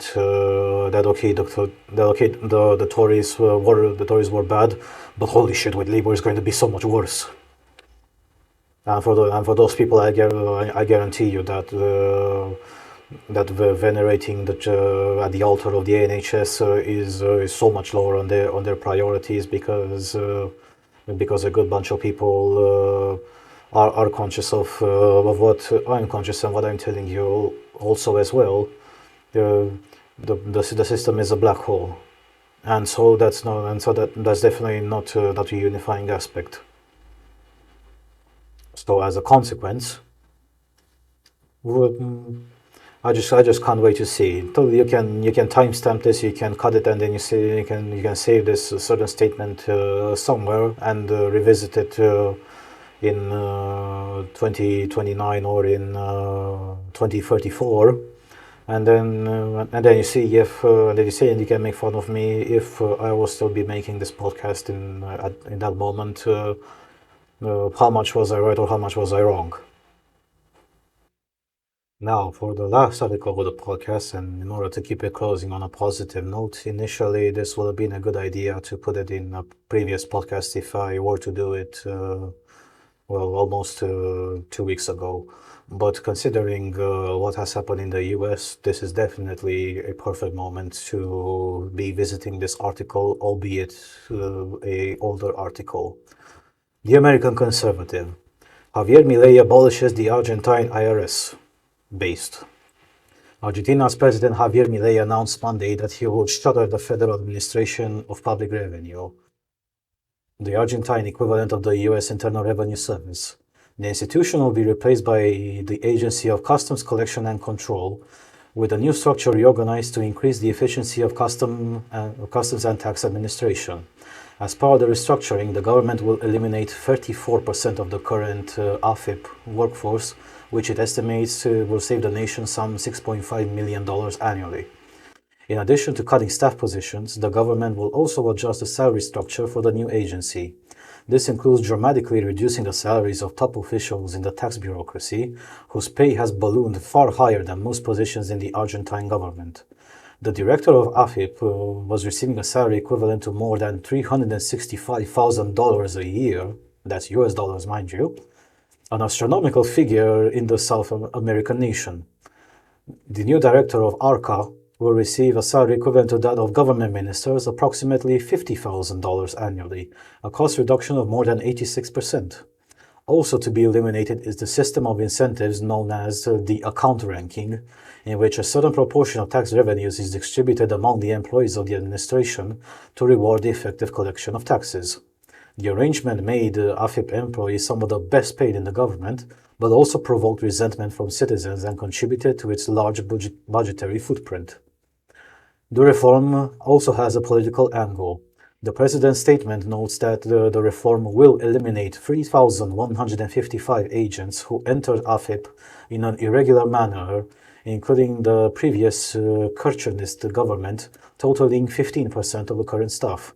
Kind reminder, entering an institution in an irregular manner means that they paid bribes in order to get into that position, just so that you understand where he's coming from. This step is indispensable for dismantling the unnecessary bureaucracy which has obscured the economic and commercial liberty of Argentinians. The government believes that the purging of Peronists from the tax administration will result in an institution that is much more responsive to leadership and more supportive of the economic priorities of Milei's administration, which has made the reduction and rationalization of the Argentine tax code a key point in its political program. The restructuring is also a strike at the rival politician Sergio Massa, a dissident Peronist leader in Argentina who was Milei's opponent in the runoff for the Argentine presidency in 2023 after Milei unexpectedly prevailed over Patricia Bullrich, a candidate of former President Mauricio Macri's mainstream conservative party Propósito Republicano. Elements of Massa's Peronist coalition quietly assisted at the new Libertarian Party by supplying much-needed technical expertise in a ploy to weaken and divide the opposition. When Milei accomplished his shock triumph over first the mainstream Argentine conservatives and then Massa's own Peronist coalition, some of Massa's allies ended up in the new Libertarian government by what probably seemed to both sides a perverse chance. AFIP was one of the principal power bases of Massa's Peronist allies in the government.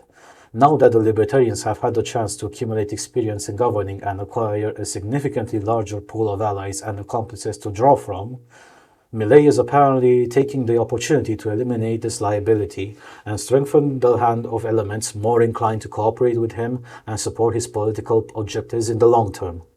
The move signals growing political self-confidence in the libertarian sector of Argentine politics, which was hampered in its early days by a lack of organization and manpower that made it difficult to effectively contest elections and fill the various offices of government necessary to administer the state. However, Milei and his political allies, especially his chief political advisor, Santiago Caputo, have proven adept at co-opting and absorbing allies and partners into the new bloc, including Milei's former opponent for the presidency, Patricia Bullrich, who now serves as the Minister for National Security and is one of the president's most faithful allies. Power, too, has its benefits. With the Libertarians having proven themselves on the national stage, they will have a much wider pool of potential candidates and a stronger party structure to draw on for the upcoming legislative elections. Milei's announcement of the dissolution of AFIP and its reorganization into Arca was greeted with a broadly positive response from the public. AFIP has never been popular among Argentines, a surprising fact for a tax agency, and its demise was an unsurprising fact for a tax agency, and its demise was received with celebration. In Congress, the opposition was also largely supportive of the change, recognizing the need for a more streamlined and efficient service to manage state resources. Nevertheless, some legislators proposed that the savings from the reform should be put to use for other priorities, including funding Argentine universities. A prior proposal to increase state funding for universities was vetoed by Milei earlier this month. The government has declined to consider such a move, with Federico Sturzenegger, Minister for Deregulation and State Transformation, saying that possibility is not in play. Well, Jesus H. Christ, what a amazing movement. And even if there have been plenty of naysayers that were talking about this thing that has happened in Argentina with essentially not just defunding, but absolutely dismantling a tax agency, which thankfully, this is the reason why, yes, you may complain about the fact that I've chosen the source to be one that is outright partisan Republican conservative. But on the same side, let's look at the fundamental aspect of it, as this article outlines pretty clearly. How can the chief of the tax agency be paid more than not just more, but several times more than a normal minister just because he was the chief of the tax agency?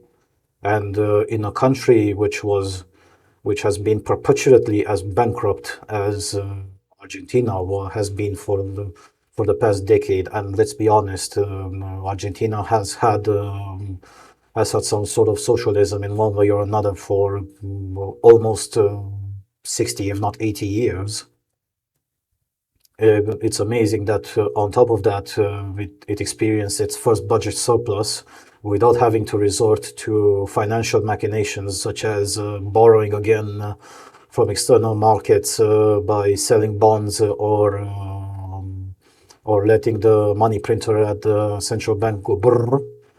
It succeeded for the first time in a century to have a budget surplus without resorting to financial or banking wizardry. And that's overall amazing. And I'm pretty sure that if other governments in the world, if they haven't observed this, or if they're going to shrug it off as just saying, "Oh yeah, but this is just a simple madman in Argentina," well, it is not like that. Especially since here.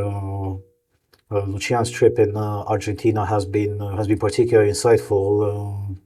The popularity of Milei has taken the entirety of South America by storm, and Javier Milei and his measures have become so popular and so relevant, where even established old leftists in other South American countries have begun saying, in a sort of funny way, where other people would have said socially, "I'm not racist," but they ended up being in the position of saying, "Well, I'm not exactly a rightist or a conservative," but when referring to Milei's policies and the resounding success that is plainly obvious for everybody to see, and then his measures and his success has been so obvious, were even already the really hard leftists in government, like for example Partido Trabajador, so that will be Ignacio Lula da Silva's party in Brazil. Even they are considering having policies more or less similar to what Milei has been doing in Argentina, because Brazil is also in its own shade of shit that Argentina has found itself in one way or another. One of the big offsets when it comes to Brazil is that at the end of the day, it's a gigantic country, and it's a country impossible to control. But at the same time, the frauds with public funds in Brazil they're also directly proportional to the level of the country. One of the greatest examples that I can remember right now from Lucian's interview with the son of God rest his soul, Olavo de Carvalho. So here I'm referring to Luis Gonzaga de Carvalho. He was saying how before the former presidents before Bolsonaro's candidacy, before he became a president, the former leader, who I think he was also still the Silva, but my memory is pretty foggy in this moment. He started a government program for which he allocated essentially blank checks in order for regional healthcare sustainable, no, not exactly sustainable, but durable development of regions considered impoverished in Brazil, especially the regions in the Amazon jungle, where you have only tribes and primary extractive industry, or overall really poor people who just live on at a subsistence level. And the consequence of that is that said program has essentially more or less dilapidated the Brazilian treasury of somewhere around it was an absolutely amazing sum of money. The estimate was somewhere between 400 to 800 billion dollars. $400 billion with a B, not with an M. Just that single program alone. And as you've probably been accustomed and you understand to some level how does Latin/Eastern European corruption functions, that money went into buying obviously political favors, and if maybe anywhere between 1 to 5% of that money has actually ended into the so-called rural development of those regions, well, they better consider themselves lucky if they got any altogether. And that is just one single country. South America is full of these examples. You can write entire libraries worth of books about shit like this that has happened. And but also what offsets such monumental fuck-ups for a country like Brazil is the fact that it's a large country out where the rest of the surrounding countries depend economically in one way or another, and that country is so large and so rich in resources they can offset such monumental fuck-ups. But apparently even that has begun to lose steam, and it's absolutely amazing that the singular actions in a single country of a guy like Javier Milei has scared the shit out of everybody else who is leading the country and who's especially leftists, to the level where they began seriously considering and pushing for legislation into reforming their finances, and in order to cut down on such absolutely wasteful spending. On top of that, when it comes to South America, the situation of Venezuela also plays as a really, really good scarecrow for the rest of the countries.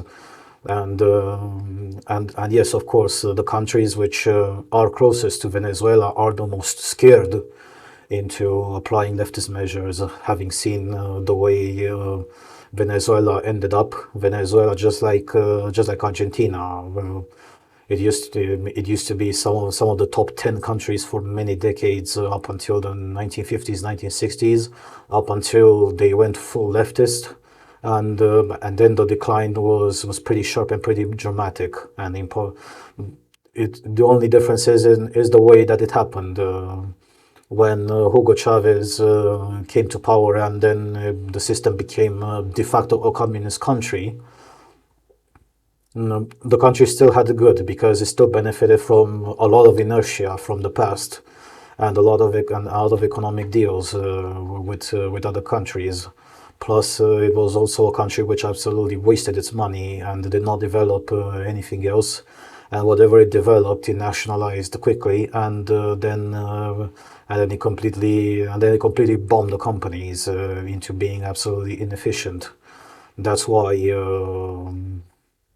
the Venezuelan state oil company, right when Chavez died, in, I don't remember, in 2016 or even earlier, I don't remember exactly the date, but right after Hugo Chavez died, and then Nicolas Maduro came to power, the state of Venezuela, state oil company, reached the absolute amazing performance in an era in that time when oil was on its way down in terms of market prices. Venezuela was the country that was producing the most expensive oil on the planet at that moment. And if I am to be looking at the statistics right now, they're still the ones that produce the most expensive oil on the planet. And the market, well, at least the break-even quote. So in order to so the break-even quote covering all the expenses of extraction and of extraction according to how the Venezuelan government operates the Venezuelan state oil company, the break-even price for a single barrel of oil from Venezuela back then was $200. To put this into comparison, the most expensive oil extracted back then was the Canadian tar sand oil, which was also a very distant second, but that's because extracting oil from the tar sands in Canada was also one of the most expensive methods. When back when the entire planet was panicking that oil was reaching prices of $100 a barrel, 110, 120, and there were some moments when, well, years before the scenario I'm talking about now, after Hugo Chavez's death, back then it was still running somewhat efficiently. Venezuela was still making some money, but again, it was getting barrels of oil from the tar sands was the most expensive, because also the extraction of it was really difficult, because you needed to employ essentially mining infrastructure in order to get the oil from the tar sands, in order to get the tar into processing, and then taking it to further refining to get the oil, because getting just the tar was not sufficient. So you use that tar only for asphalt, and that's it. But asphalt in itself is pretty cheap, because it's also one of the most recyclable petroleum-based products on the planet, well, fundamentally. But at the same time, you wouldn't get exactly sufficient crude oil that you can later transform into usable fractions of oil, like natural gas, no chance whatsoever. Gasoline / petrol, you needed extra additives and extra refining processes. Same for the heavier fractions of oil, so diesel, kerosene, naphtha, etc., etc. The lower you go down the boiling points in a distillation tower. So that was the situation back then. And here I'm going to also provide another alternative. The Chinese, back when oil was very expensive, they implemented a technology where they could have transformed the coal mined in China into crude barrels of oil, really poor quality barrels of oil. But the Chinese back then, considering how much money they had, and considering they were obligated, just like almost everybody else, to buy at market rates the oil. They did buy also oil from the Middle East, but they also had to supplement with some domestic production, even if that was expensive in itself. But it was still marginally cheaper, taking into account all the expenses, especially with reconversion costs of coal into coal gas, and then that coal gas had to be concentrated and then pressurized at really high pressures in order to convert it into specific crude oil, so that you can further refine that crude oil into fuels that you require and other petrochemicals that the industry may need. In that moment, the price of that coal oil conversion technology so each barrel of oil from the coal oil conversion technology was somewhere between $110 to $120 a barrel, which was still cheap, which, as I said, it was still cheaper than what it used to be and than what the market price of a barrel of oil, even the one taken from Saudi Arabia, would have been. And of course, we have the opposite end of the spectrum, Saudi Arabia, where essentially the extraction costs of a barrel of crude oil are somewhere between $20 to $25 per barrel, just to put in comparison. So the Venezuelans have fucked up to that amazing extent, where they managed to surpass in terms of pricing even the most expensive technologies or the most expensive extraction methods on the planet existent in that moment. All through the power of communism and socialism. You can get it now. On top of that, since, as I said, this is an amazing article and it fits perfectly to what happened in the U.S. Already, Milei is a guy that holds Donald Trump in very high regard, and Milei also has been present at several meetings with Trump and the rest of the Republicans, and he also garnered a lot of favor with the Republicans as a consequence of that, because in particular, not only national interests align, but also the governance doctrines and principles align as well, between what he does in Argentina with his party La Libertad Avanza, but also what Trump and the Republicans are doing in the U.S., and particularly with the grand plan of Donald Trump, when he will try to abolish the income tax, and then seek a conversion to finance the federal state, instead of collecting income taxes, to be converting trade tariffs. That's an even more impressive thing, and that's definitely something that has to be observed very closely, because these two countries will set the tone when it comes to economic policy, when the rest of the countries, so-called first world, will be following their way into a quick decline in the foreseeable future. We've already discussed about the UK. The rest of the countries are not far off either from Western Europe. Germany is already in a shitter because they cannot decide on a budget. France is also experiencing its own issues, and then from these two countries, the rest of the other first world countries, and they will be taking their light when it comes to economic policy, and that's why. First of all, yes, they started laughing.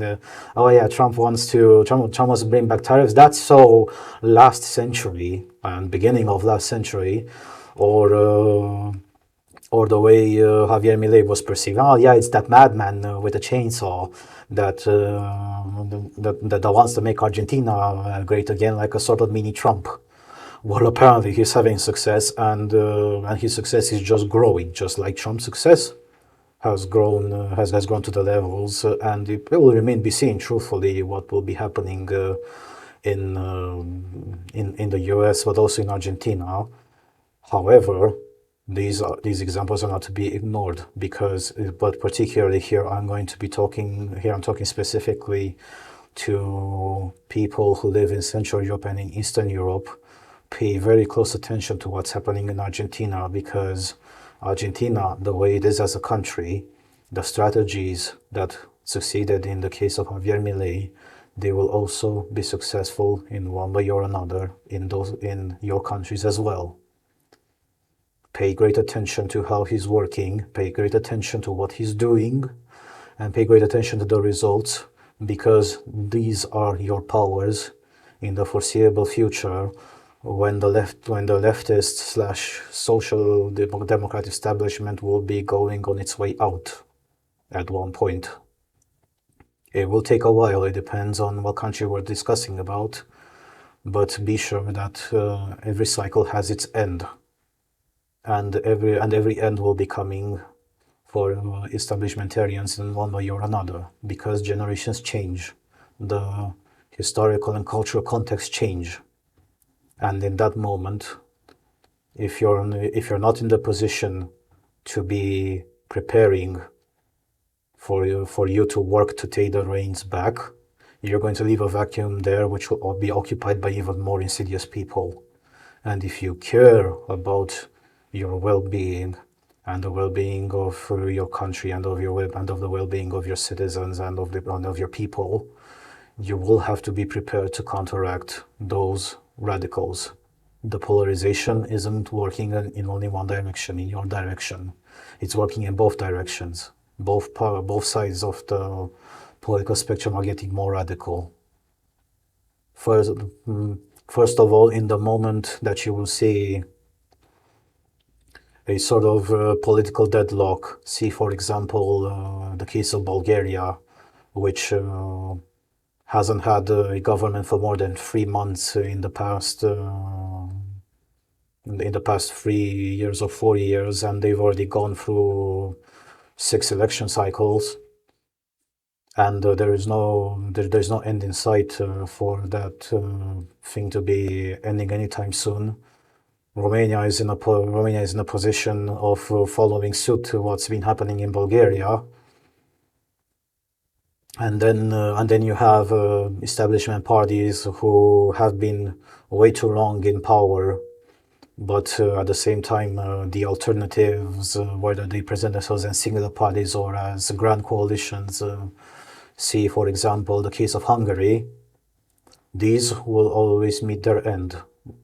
Whether sooner or later, sometime this decade or at the beginning of the next decade, they will meet their end. And when you first see the signs of the establishment beginning to fracture, and the moment of the deadlock is coming soon, that's the moment when that's the latest moment you should begin working towards taking the power, little by little. It is not something that can be done overnight. It may take several electoral cycles, but at the end of the day, when you'll be getting into that position, it will be worth it.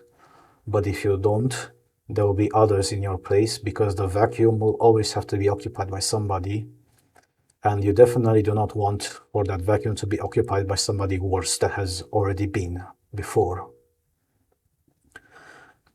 This is all of it for the 70th episode of the Victor News Network. I'm using new software, considering that I have new audio, so it's good to see how is it functioning. I have no idea for how much I filmed. So this is going to be a surprise for me, just as it's going to be a surprise for you. Since I'll publish it, as you've seen it, I've already published it, but since it will be published the day after I film it, today being Friday, it's going to be published on Saturday at 8 a.m. Greenwich time. You'll definitely have something to do for the weekend and something enjoyable. Thank you very much for watching. Now, since I also delivered on the promise that I will get better audio now, plus gib shekelim, and now you can say that I definitely offer you quality content, both in duration but also in inherent quality with the integral assets that have entered in my hands recently. Thank you very much for watching. Don't get tired of winning, and see you next time. Cheers.